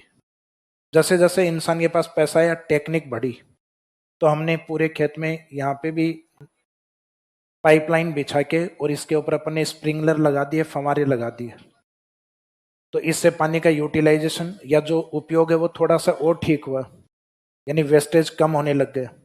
और उसके बाद में पैसे और आए और अपन ने इस प्रकार की खेती करना स्टार्ट किया जिसमें प्लांट्स को लगाया, अपने पौधे लगाए और उन पौधों के अंदर ड्रिप सिस्टम लगा दिया, यानी जहां प्लांट लगा हुआ है पानी सिर्फ वहीं जाए। तो उससे अपने को और पानी की बचत स्टार्ट हुई। जैसे खुला पानी और स्प्रिंकलर का पानी, स्प्रिंकलर का पानी 1/4 यूज होता है। जैसे एक जगह एक खेत में आपने पानी दिया और वहीं पे आपने स्प्रिंकलर से पानी दिया, तो 25% पानी से काम चल जाएगा, 75% पानी बचेगा। और वही काम अगर आपने ड्रिप से करना स्टार्ट कर दिया तो लगभग 10% वाटर यूटिलाइज होगा, बाकी 90% पानी बच जाएगा। यानी प्लांट के अलावा अपने को पानी बिखेरना ही नहीं है कहीं पे। तो इसका मीनिंग जो किसान एक खेती कर पाता था जितने पानी में, अब उसके लगभग 90% किसान और खेती कर पाएंगे। यानी एक किसान को जितना पानी मिल रहा था उतना 9 किसान और फायदा उसका ले सकते हैं अगर इन टेक्निक्स का यूज किया जाए। तो इन टेक्निक्स को हमने इजराइल से अडॉप्ट किया है, ड्रिप एंड स्प्रिंकलर। और अपने राजस्थान में एक कैनाल भी है, नर्मदा कैनाल, उस पर हमने पानी किसानों को देने के लिए कंपल्सरी ये इम्प्लीमेंट किया हुआ है कि किसी भी किसान को ओपन वाटर नहीं दिया जाएगा। या तो किसान के खेत में ड्रिप सिस्टम होना चाहिए या स्प्रिंकलर, उससे को ही पानी सप्लाई होगा। जैसे आईजीएनपी का पानी खुला मिलता है, गंग नहर का पानी खुला मिलता है, सब कैनाल से खुला पानी मिलता है सिवाय नर्मदा के। तो नर्मदा में ये कंपल्सन इसलिए डाला गया है क्योंकि वहां लवणीय भूमि है, और उस लवणीय भूमि के ऊपर अगर आपने सीधा पानी खोल दिया तो वो सैलिनिटी या लवणता जमीन के ऊपर आ जाएगी। जैसे रण ऑफ कच्छ, कच्छ का रण देखा है आप में से कुछ एक ने विजिट किया होगा। गुजरात का कच्छ का रण बिल्कुल नमक है, सफेद नमक। तो अपने जालोर बाड़मेर की जमीन में सैलिनिटी काफी ऊपर तक है, लवणता। अगर उस जमीन में आपने पानी डाला आवश्यकता से अधिक तो वो जो नमक है वो बिल्कुल ऊपर आ जाएगा। वो जमीन 2 4 5 साल में ही कच्छ का रण बन जाएंगे, फिर बैठे देखते रहो कच्छ के रण वालों की तरह। तो इसका मीनिंग है कि अगर उस जमीन का फायदा आपको 50 60 या अगले 100 सालों तक यूज करना है तो उस जमीन में पानी ज्यादा नहीं जाने देना है। तो इसका मीनिंग उस एरिया में जो सिंचाई करनी है वो मोस्टली अपने को ज्यादातर ड्रिप से ही करनी है, और ड्रिप की व्यवस्था नहीं हो तो फिर स्प्रिंगलर, ओपन वाटर तो देना ही नहीं है जमीन में। तो ये बताएगा अपने को जल संरक्षण वाला टॉपिक, जिसमें कुछ पुरानी टेक्निक होंगे तो परंपरागत और कुछ नई होंगी तो गैर परंपरागत, यानी ट्रेडिशनल टेक्निक्स और नॉन ट्रेडिशनल। तो पानी वाले टॉपिक समझ में आ गए कौन कौन से हैं? एक तो बहता हुआ पानी यानी ड्रेनेज सिस्टम, अपवाह तंत्र, उसको रोक कर बनाया गया। झील और इन दोनों से पानी का यूटिलाइज। इरिगेशन में तो इरिगेशन प्रोजेक्ट्स, और इन सब में पानी कैसे बचाया जाए ये बताएगा जल संरक्षण तकनीक, वाटर कंजर्वेशन टेक्निक्स। तो ये आगे वाले जो 4 टॉपिक हैं सारे आपके वाटर वाले हैं, यानी इसको हम कह सकते हैं हाइड्रो ज्योग्राफी, जल वाला भूगोल, यानी जिसमें पानी पानी के बारे में पढ़ेंगे। इसके बाद में जो नेक्स्ट टॉपिक आता है ज्योग्राफी के अंदर, यानी 2 पोर्शन अपने हो गए। एक तो जनरल ज्योग्राफी वाले टॉपिक्स हैं 4 5, उसके बाद में है वाटर या जल से संबंधित हाइड्रो ज्योग्राफी वाले टॉपिक हैं 4। इसके बाद में कुछ टॉपिक्स हैं जो आपके रिसोर्स ज्योग्राफी या संसाधन भूगोल से रिलेवेंट हैं। तो रिसोर्स, कुछ ऐसे रिसोर्स होते हैं जो हम बना सकते हैं, कुछ ऐसे होते हैं जो नेचर ने हमें दिए हैं। तो यहाँ आपके सिलेबस में वो हैं जो लगभग नेचर ने हमें दिए हैं। जैसे पृथ्वी है, इस पृथ्वी का जो सबसे ऊपरी भाग, जैसे आप बाहर जाके खड़े होते हो तो आपके पाँव के नीचे एक इंपॉर्टेंट रिसोर्स रहता है, जूते नहीं, मिट्टी। कौन सा? सॉइल या मिट्टी। तो एक तो ये आपके सिलेबस में दिया हुआ है, ये हालांकि मेंस में नहीं, आपके केवल प्रीलिम्स में है। इंडियन ज्योग्राफी में अपोजिट है, वहाँ प्रीलिम्स में नहीं है, वहाँ मेंस में है। जबकि राजस्थान ज्योग्राफी में टॉपिक केवल प्रीलिम्स में है, मेंस में नहीं है। तो एक तो ये टॉपिक आपके मिट्टी वाला, ये अपने आप में रिसोर्स है। भाई मिट्टी आप बना सकते हो क्या? नहीं बना सकते, जो बनी हुई है वो नेचर के द्वारा ही बनी हुई है। हाँ, हम ये हो सकता है कि मिट्टी जो उपजाऊ है उसको हम अनउपजाऊ कर सकते हैं, अनउपजाऊ है उसको हम उपजाऊ बना सकते हैं भाई फर्टिलाइजर वगैरह उनका यूज करके। लेकिन मृदा निर्माण अपने आप में एक नेचुरल फॉर्मेशन है। मिट्टी का जो निर्माण होता है वो पृथ्वी के आंतरिक भाग में जो चट्टानें पाई जाती हैं उन चट्टानों के टूटने से होता है। और इन चट्टानों में क्या पाए जाते हैं? मिनरल्स पाए जाते हैं, खनिज पाए जाते हैं। खनिजों में जनरली 2 कैटेगरी कवर की जाती हैं, एक तो मेटालिक मिनरल्स और एक नॉन मेटालिक मिनरल्स, यानी धात्विक और अधात्विक। वो चैप्टर पढ़ेंगे अपन, ये खनिज के नाम से पढ़ेंगे एक। फिर जो सॉइल या मिट्टी होती है, उस मिट्टी के ऊपर जो नेचुरली वेजिटेशन होती है, प्राकृतिक वनस्पति, तो वेजिटेशन हालांकि ज्यादातर नेचुरली होती है, मानवीय प्रयास इसमें सीमित होते हैं। फॉर एग्जाम्पल जैसे अरावली है, बारिश के टाइम अरावली पूरी हरी भरी दिखाई देती है आपको, तो बताओ कि अरावली के ऊपर कौन सी फसल होती है उस टाइम? कोई फसल नहीं होती, क्योंकि किसी का खेत नहीं है अरावली। तो इसका मीनिंग जो अरावली के ऊपर बारिश के टाइम होती है वो वेजिटेशन होती है, क्या होती है? और पूरी हरी भरी होती है। इसका मीनिंग है कि अरावली के ऊपर आप में से उस टाइम किसी ने पेड़ लगाया? मैंने भी नहीं लगाया। इसका मीनिंग वो क्या थी? वेजिटेशन।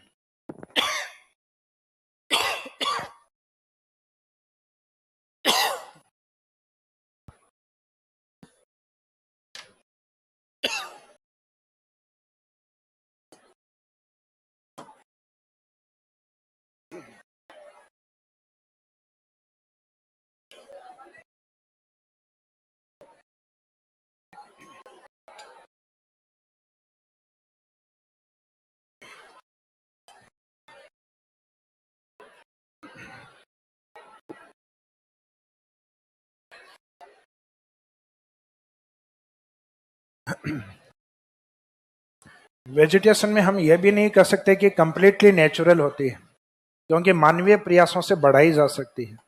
जब मानवीय प्रयासों से कम हो रही है तो उसको हम बढ़ा भी सकते हैं, एफोरेस्टेशन प्रोग्राम से, वानिकी कार्यक्रमों से, लेकिन वो सीमित होते हैं। तो वेजिटेशन मोस्टली नेचुरली ज्यादा होती है, तो इस कारण इसको हम नेचुरल रिसोर्स ज्यादा मानते हैं।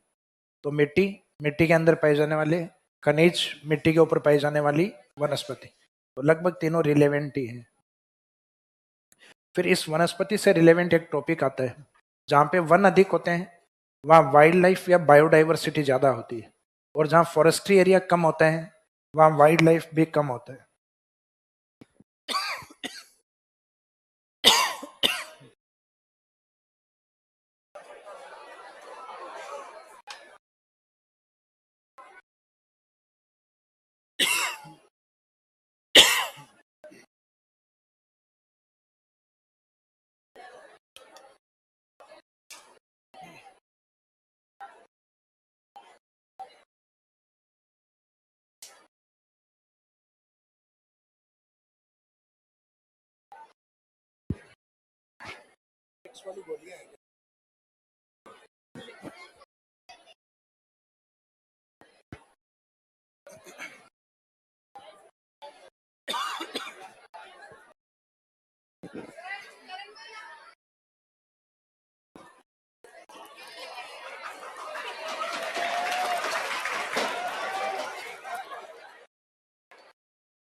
जब बोलते बोलते कई बार गला सूख जाता है ना, उससे खांसी आना स्टार्ट हो जाती है।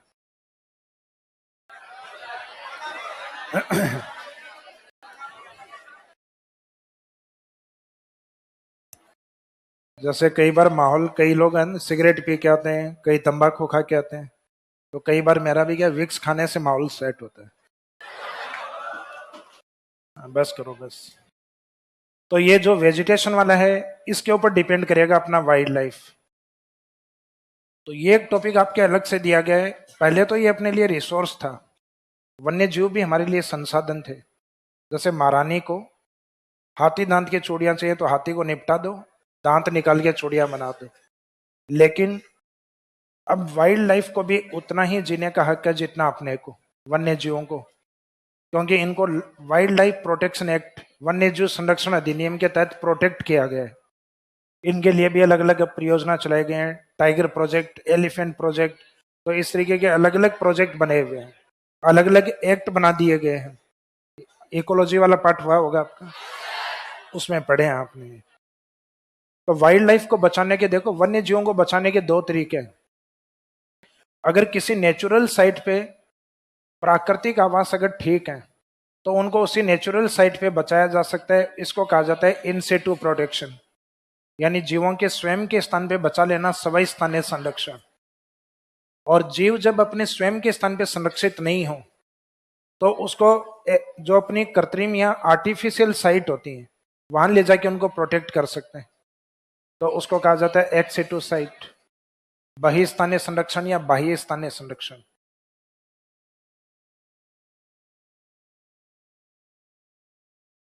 तो ये नाम से ही पता लग जाता है, इन सिटू यानी उनका स्वयं का स्थान सवै स्थान है, और नेचुरल साइट से अगर आर्टिफिशियल साइट पे ले जाके जीवों को रख रहे हो तो एक्स सिटू साइट, बाह्य स्थान है। तो इस चैप्टर को हम दो पार्ट्स में डिवाइड करके पढ़ेंगे। इसमें कुछ तो इन सिटू के एग्जाम्पल और कुछ एक्स सिटू के एग्जाम्पल। इसमें यह लगभग आपने थोड़ा बहुत पढ़ भी रखा है। जैसे कि इन सिटू साइट है, जैसे कोई नेशनल पार्क है, राष्ट्रीय उद्यान, वो इन सिटू है। अभ्यारण्य है, वो इन सिटू है। और जो नेशनल पार्क और जो अभ्यारण्य होते हैं उन्हीं के अंदर टाइगर प्रोजेक्ट भी बनाए जाते हैं। टाइगर प्रोजेक्ट कभी एक्स सिटू एरिया में नहीं बनाया जाता, यानी प्राकृतिक आवासों के बाहर नहीं बनता। क्या कभी पॉसिबल है कि अपना आतिश मार्केट यहाँ बाघ परियोजना चलाई जाएगी? तो या तो यहाँ बाघ रहेगा या फिर हम रहेंगे, तो हमारे रहने की पॉसिबिलिटी ज्यादा है। तो इंसान ने निपटा दिया बाघों को, बाघों ने आदमी को थोड़ी ना निपटा है।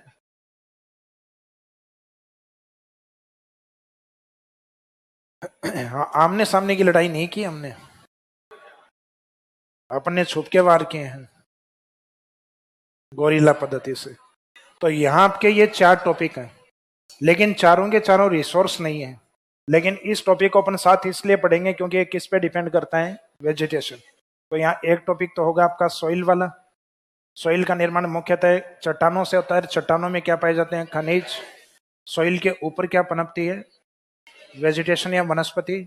और वनस्पति में प्रोटेक्शन किसको मिलता है, वाइल्ड लाइफ। तो वाइल्ड लाइफ प्रोटेक्शन या वाइल्ड लाइफ कंजर्वेशन, वन्य जीव संरक्षण करके एक टॉपिक दिया हुआ आपके। तो ये आपके 4 टॉपिक हैं, जिसमें 3 तो ये रिसोर्स वाले हैं और एक इस पे जो डिपेंड है वो है वाइल्ड लाइफ एंड प्रोटेक्शन या कंजर्वेशन, वन्य जीव संरक्षण।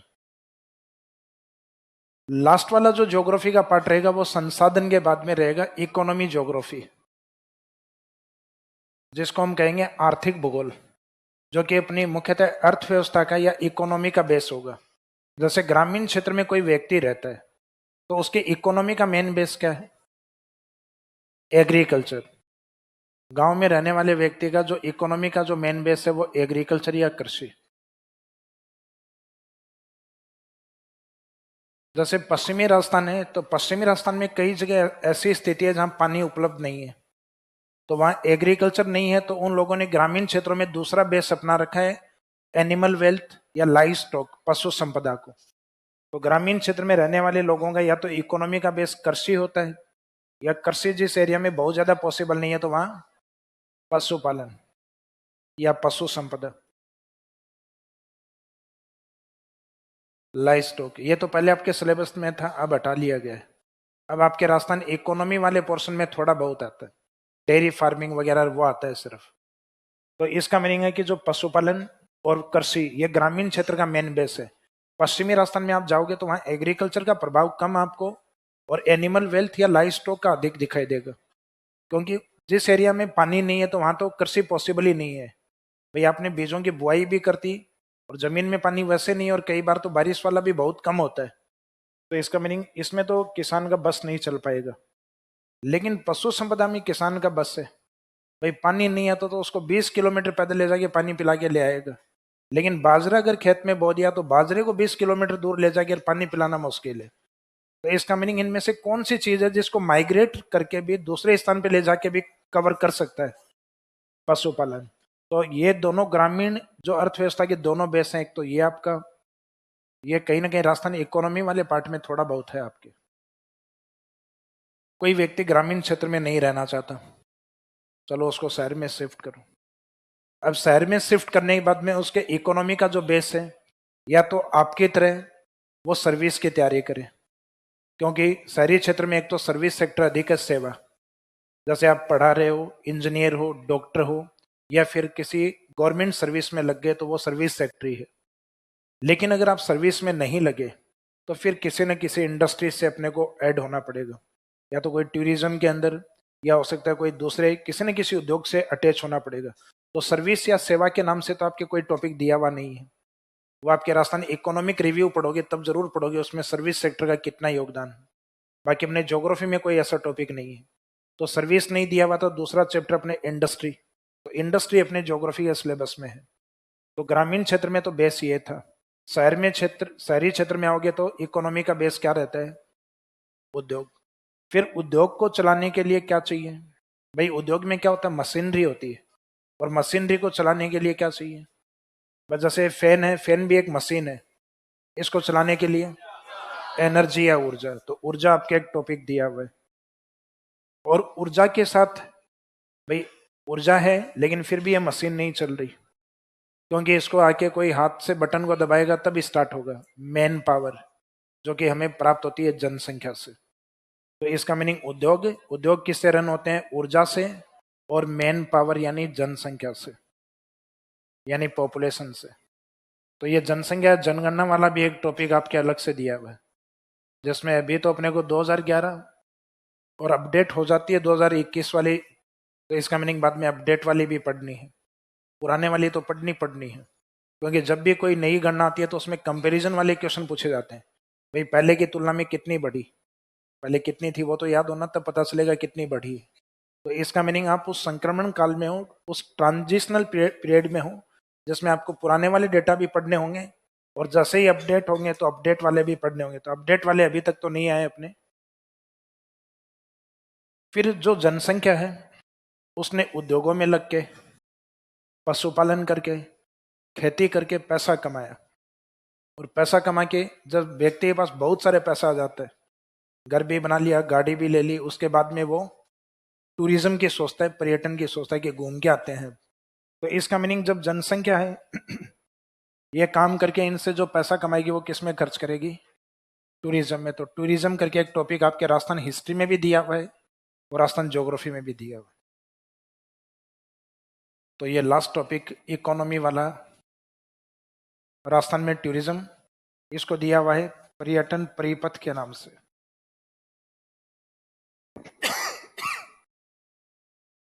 टूरिज्म सर्किट के नाम से दिया हुआ। सर्किट इसलिए बोलते हैं क्योंकि ज्योग्राफी के अंदर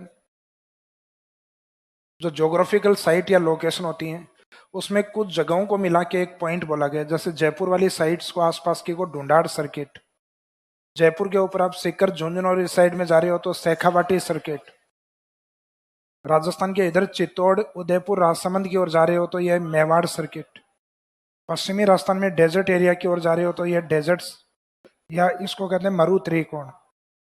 एक बार नहीं बोला जाएगा।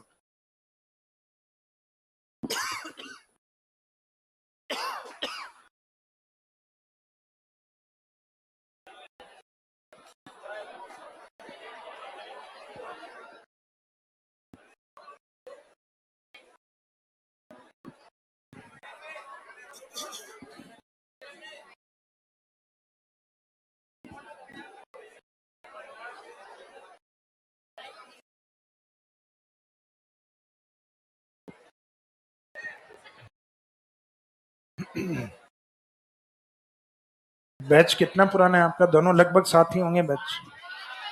5 महीने, 1 महीने का अंतर है।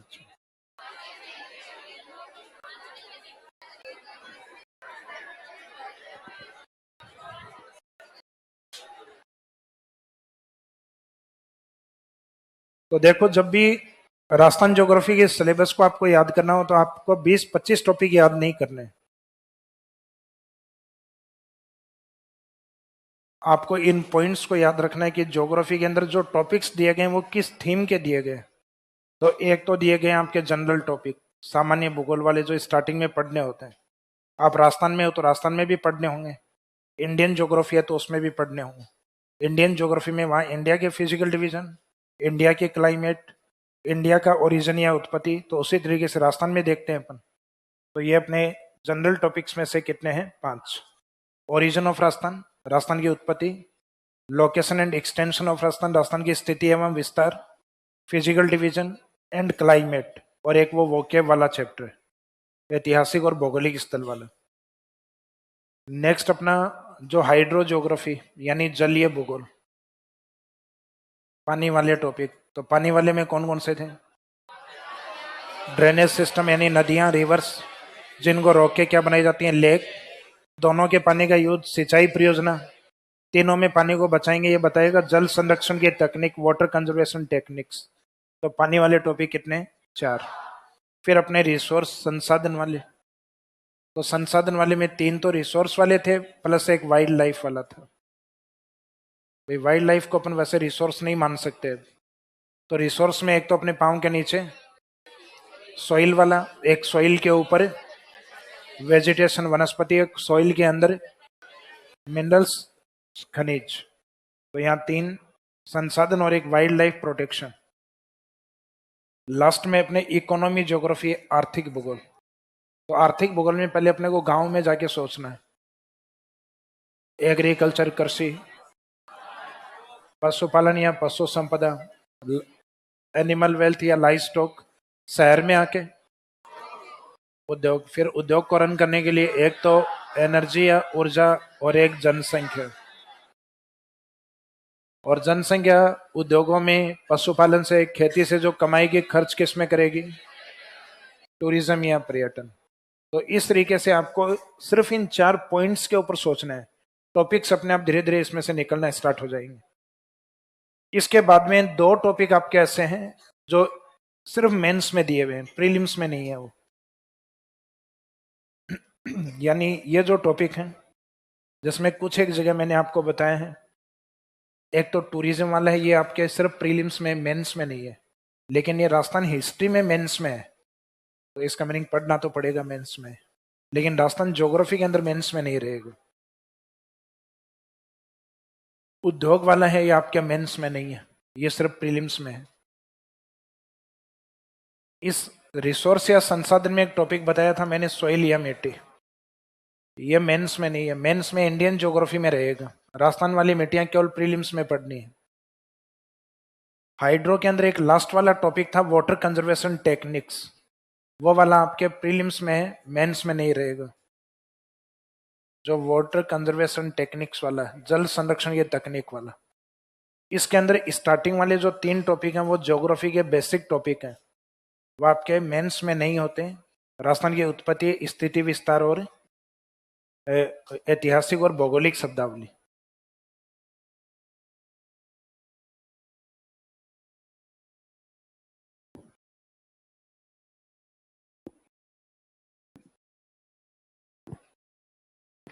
यहाँ सिर्फ 2 टॉपिक रहेंगे मेंस में आपके, एक तो फिजिकल डिवीजन वाला, भौतिक प्रदेश, और एक क्लाइमेट वाला।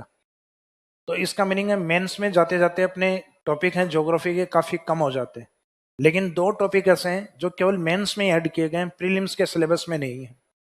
तो उन टॉपिक में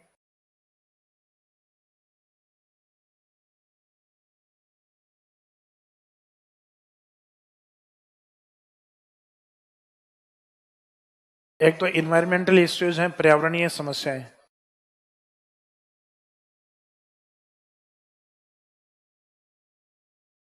ये टॉपिक वैसे आपके कंप्लीट हो गए इकोलॉजी के अंदर। पर्यावरणीय समस्याएं जो आपके विश्व में है, इकोलॉजी वाले पार्ट में है, वही सेम इंडिया में है, वही समस्याएं सेम राजस्थान में है। भाई इकोलॉजिकल या जो इन्वायरमेंटल प्रॉब्लम है, वो समस्याएं जैसे वायु प्रदूषण है, एयर पोल्यूशन, आपने वहां पढ़ा है, तो राजस्थान में भी उसका मीनिंग वही, डेफिनेशन वही होगी। यहाँ पे भी कारण वही होंगे, जो मोटर गाड़ियां आपने पढ़ी है, वहाँ इंडस्ट्रीज वगैरह पढ़ी, वही कारण यहाँ पर है। तो इसका मीनिंग है कि ये तो लगभग वही है। इसमें पर्यावरणीय समस्याएं जैसे जल प्रदूषण है, तो वाटर पोल्यूशन में कौन कौन से पोल्यूटेंट होते हैं, वो जो इकोलॉजी में आपने पढ़े हैं वही राजस्थान ज्योग्राफी के अंदर यहाँ रहेंगे। बस वहाँ एग्जाम्पल्स जैसे हैं, जल प्रदूषण में आप एग्जाम्पल दे देते थे, दामोदर नदी, यमुना नदी, राजस्थान में वो एग्जाम्पल कन्वर्ट होके लूनी नदी, चंबल नदी, बनास नदी, यानी रिवर्स अपने को यहाँ लोकल वाली बतानी होती है। बाकी डेफिनेशन सेम होती है, कारण उसके पीछे सेम ही होते हैं कि भाई इंडस्ट्रियल वाटर है, उसका ऐड होना पानी के साथ, ड्रेनेज के साथ, सीवेज वाटर है वो नदियों के अंदर जाना, या कई बार जो मुख्यतः इंडस्ट्रियल एरिया जिस एरिया में होता है वहाँ एसिडिक रेन होती है, तो एसिडिक रेन है वो ड्रेनेज सिस्टम के साथ कनेक्ट होना।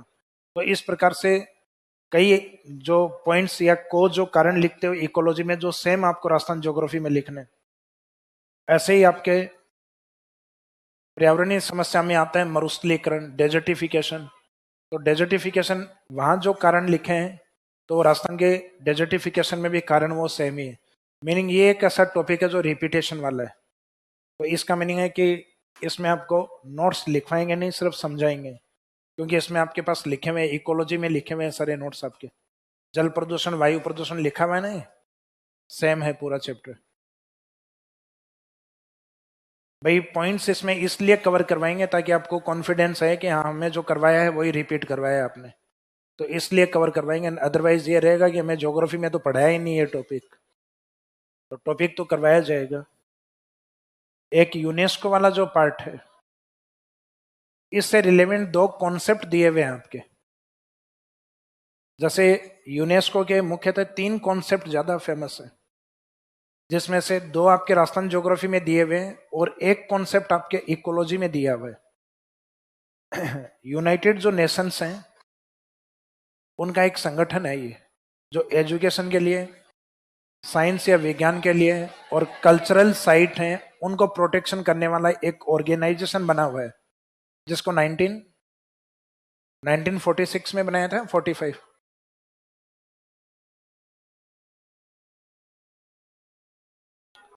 यूनेस्को 48 में बना था।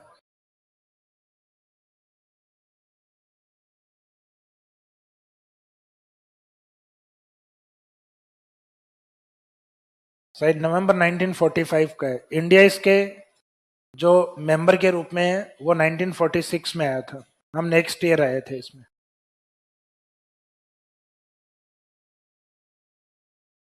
यूनेस्को के जो 3 कॉन्सेप्ट हैं वो क्या क्या है? एक तो यूनेस्को कहता है कि पृथ्वी के ऊपर कुछ ऐसी जियोलॉजिकल साइट है, यानी जो अपनी मुख्यतः जो ज्योग्राफिकल फीचर्स हैं उनको लेके, या अपने जो साइंटिफिक फीचर्स, वैज्ञानिक जो विशेषताएं हैं उनको लेके फेमस हैं, तो उन साइट को कहा जाएगा जियो पार्क।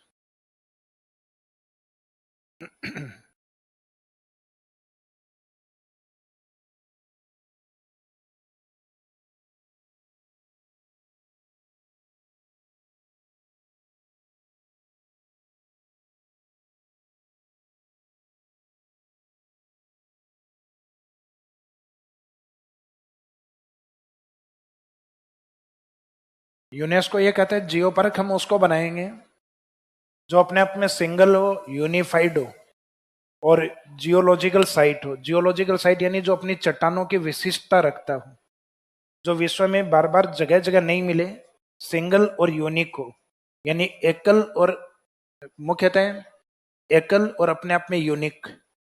जैसे कि राजस्थान के पश्चिम में आकलवुड फॉसिल पार्क, जैसे जुरासिक काल के वहां पे लकड़ी के अवशेष माने जाते हैं जो कि लगभग 18 करोड़ बिफोर 180 मिलियन ईयर्स।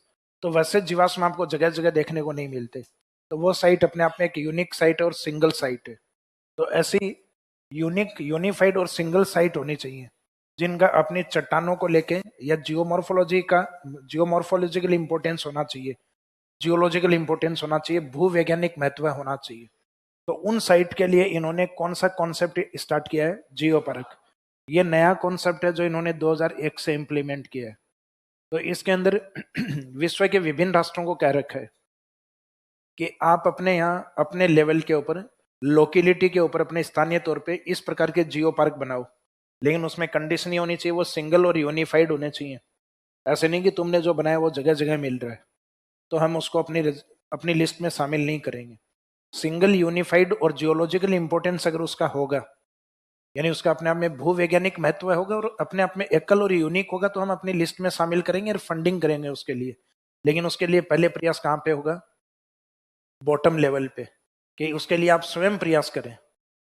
यानी कोई राज्य है तो राज्य पहले प्रयास करे, फिर राज्य वहां के गवर्नमेंट, सेंट्रल गवर्नमेंट को अप्रोच करे कि भाई आप इस स्थान को प्रोटेक्शन दें, और सेंट्रल गवर्नमेंट बाद में धीरे धीरे उसको प्रोटेक्शन देके उसको हाईलाइट करे और यूनेस्को को ये इन्वाइट करे कि देखो ऐसी सिंगल और यूनिफाइड साइट है जिसका जियोलॉजिकल इंपॉर्टेंस है, तो आप आके इसको प्रोटेक्ट करो।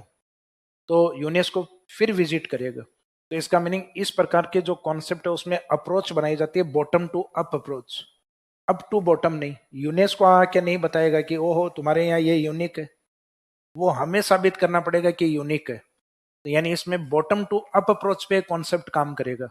पहले हमें प्रोटेक्ट करना पड़ेगा तब जाके यूनेस्को प्रोटेक्ट करेगा। तो इसको कहते हैं bottom to up approach. Green tea है, थैंक यू। चेक करूं?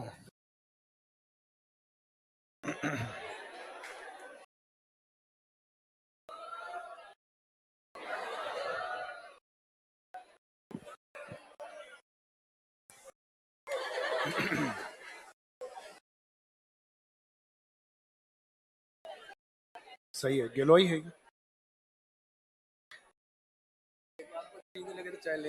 ना ना ठीक है। ये सांप की तरह आवाज क्यों निकाल रहे हो? कई नेवले बैठे हैं यहाँ, ध्यान से।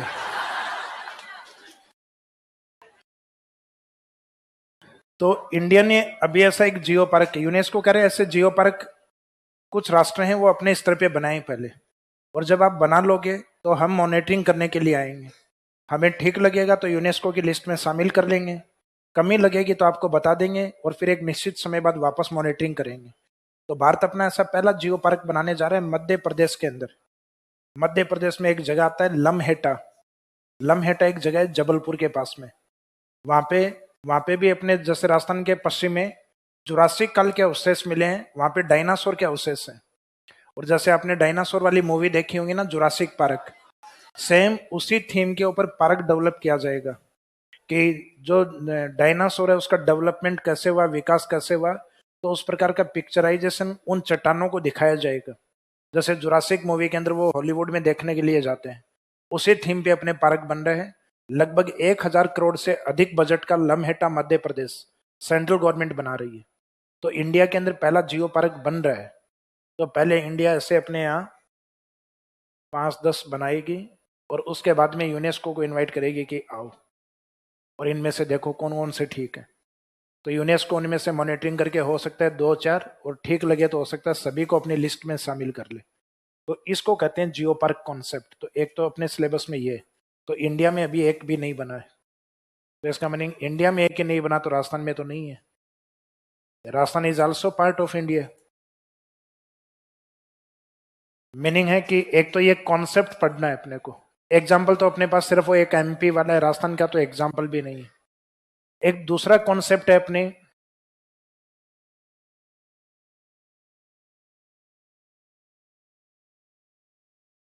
जियो हेरिटेज साइट।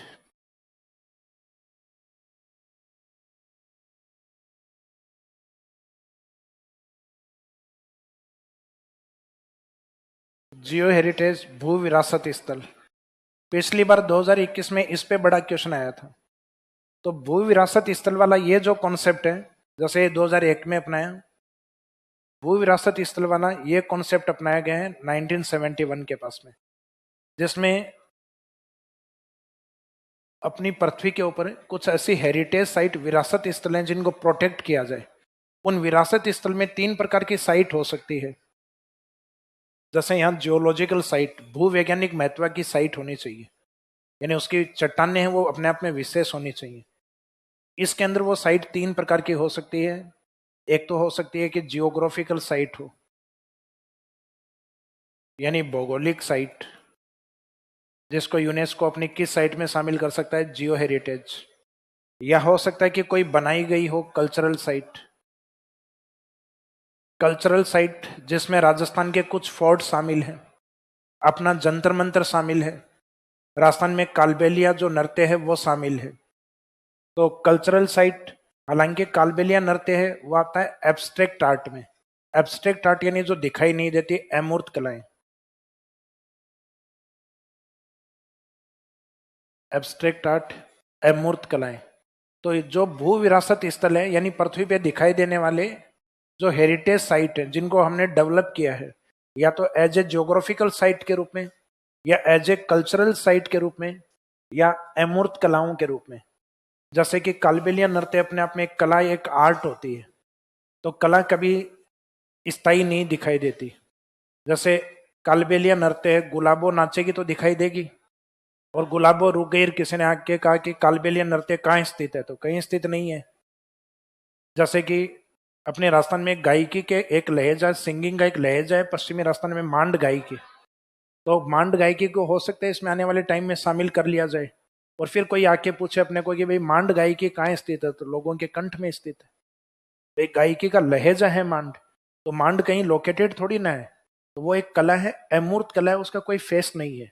तो इसमें फेस या तो ज्योग्राफिकल साइट के होंगे या कल्चरल साइट के होंगे, और कुछ ऐसी जो आर्ट या कला होंगे जो जिनको कहा जाएगा अमूर्त कला है, जिनकी कोई मूर्त नहीं होगी। तो इसका मीनिंग इसमें 3 कॉन्सेप्ट के ऊपर इसको चलाया गया, भू विरासत। तो इसमें कुछ ऐसी साइट हैं जो राजस्थान के अंदर है। 6 तो हमारे फोर्ट हैं, एक हमारे जंतर मंतर है, एक जयपुर परकोटा है। ये राजस्थान के आर्ट एंड कल्चर में पढ़ोगे आप। ज्योग्राफिकल साइट में आपके एक आती है केवला देव, जो 1985 में शामिल है। अमूर्त कलाओं में आपके केवल एक की शामिल है अभी तक, कालबेलिया नृत्य, जो 2010 में शामिल किया गया। तो आपके उस वाले पोर्शन में आर्ट एंड कल्चर में भी आएंगे, और ये राजस्थान ज्योग्राफी में भी आएंगे, और ये आगे टूरिज्म के अंदर भी रिपीट होंगे, क्योंकि ये अपने आप में टूरिज्म साइट भी है आपकी ये वाली। फिर एक कॉन्सेप्ट इन्होंने चलाया,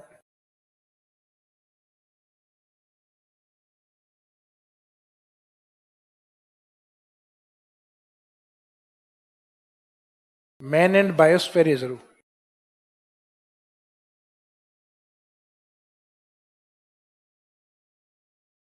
मैन एंड बायोस्फीयर रिजर्व, इसका मुख्य उद्देश्य है बायोडाइवर्सिटी या जैव विविधता को प्रोटेक्ट करना, यानी जो अपना वाइल्ड एनिमल्स हैं और जो वेजिटेशन है उसको प्रोटेक्शन देना, इसका मुख्य उद्देश्य है। और ये वाला जो कॉन्सेप्ट है, सॉरी, ये 1971 और ये 1972, ये 1972, ये 1971 से स्टार्ट किया। और इंडिया इस मैन एंड बायोस्फीयर जो रिजर्व प्रोग्राम है इसमें शामिल हुआ 1986 नीलगिरी से। हमारा Nilgiri first man and biosphere reserve था। उससे बढ़ते बढ़ते आज वर्तमान में, उसमें भी स्थिति यही थी, बॉटम टू अप अप्रोच करना था। पहले अपने को बनाने थे, फिर यूनेस्को की मॉनिटरिंग करवानी थी, यूनेस्को को पसंद आएगा तो अपने लिस्ट में शामिल कर लेगा।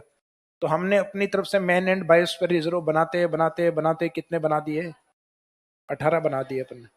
यूनेस्को टाइम टू टाइम आता है, मॉनिटरिंग करता है और अपनी लिस्ट में शामिल कर लेता है। पहले शुरुआत में 6 शामिल हुए, फिर 8 शामिल हुए, फिर 9 शामिल हुए, यूं बढ़ते बढ़ते 12 शामिल हो गए। कितने शामिल हो गए? 12। तो ये जैसे आपका पढ़ा हुआ है तो ये आपके समझ में आ गया, उसमें 12। सेम ऐसा यहाँ पे भी होगा कि आने वाले टाइम पीरियड में हमारे पास कुछ जियो पार्क होंगे और उन जियो पार्क में धीरे धीरे यूनेस्को अपनी लिस्ट में शामिल करना है, क्योंकि अभी तक तो अपने एक भी नहीं है। तो अपने एक नहीं है तो इसका मीनिंग यूनेस्को तो अपनी तरफ से घोषणा नहीं करेगा, पहले अपने को बनाने पड़ेंगे, फिर उसमें से कुछ यूनेस्को की लिस्ट में जाएंगे। तो यहाँ तो कोई संकट नहीं है, लिखना ही नहीं है अपने को अभी। और राजस्थान के अकॉर्डिंग लिखना है तो राजस्थान में तो अभी तक एक भी जियो पार्क नहीं है, ना अपने प्रस्तावित है, प्रपोजल भी नहीं है। जैसे कि इंडिया में एमपी में प्रपोजल प्रस्तावित है, लम्हेटा, जबलपुर। ये वाला आपके राजस्थान ज्योग्राफी में सिलेबस में नहीं है, ये इकोलॉजी में है आपके, जिसमें इकोलॉजी में सर ने आपको ये 18 के 18 नाम लिखवाए और उसमें यूनेस्को के जो हैं वो भी लिखवाए। तो यहाँ सिर्फ यूनेस्को की 2 ही कॉन्सेप्ट आपके दिए हुए हैं, एक तो यूनेस्को के जियो पार्क और एक जियो हेरिटेज, यानी एक तो भू पार्क और एक भू विरासत स्थल। इस पे लास्ट ईयर क्वेश्चन आ गया 10 नंबर में, 2023 में वापस क्वेश्चन, हालांकि इस बार का एग्जाम तो नहीं दे रहे हैं आप, तो अगली 2023 में भी मेरे हिसाब से वापस क्वेश्चन आने की पॉसिबिलिटी यहीं से, क्योंकि स्टूडेंट इसलिए छोड़ के जाएंगे कि पिछली बार आ गए। और आजकल आरपीएससी इतनी चालाक है, पिछली बार 10 नंबर में दिया था तो इस बार शॉर्ट में 5 नंबर में क्वेश्चन पूछ लो, और फिर बाद में अगले साल हो सकता है कि अब 2 साल हो गए इसको कंटिन्यूस पूछते हुए, अब जियो पार्क। हालांकि 2 ही पॉइंट है इसमें, सिर्फ एक पेज जियो पार्क का और एक जियो हेरिटेज का, सिर्फ 2 ही क्वेश्चन बनते हैं। तो इसका मीनिंग अपने को दोनों ही तैयार करने हैं, वो चाहे 23 का एग्जाम हो, चाहे 25, 27, 28 जो भी हो। तो ये चैप्टर आपके सिलेबस में लास्ट वाले जो 2 टॉपिक हैं, एक तो इकोलॉजिकल जो प्रॉब्लम या एनवायरमेंटल प्रॉब्लम है वो मेंस में, और एक दूसरा आपका जियो हेरिटेज और जियो पार्क यानी यूनेस्को की कॉन्सेप्ट है।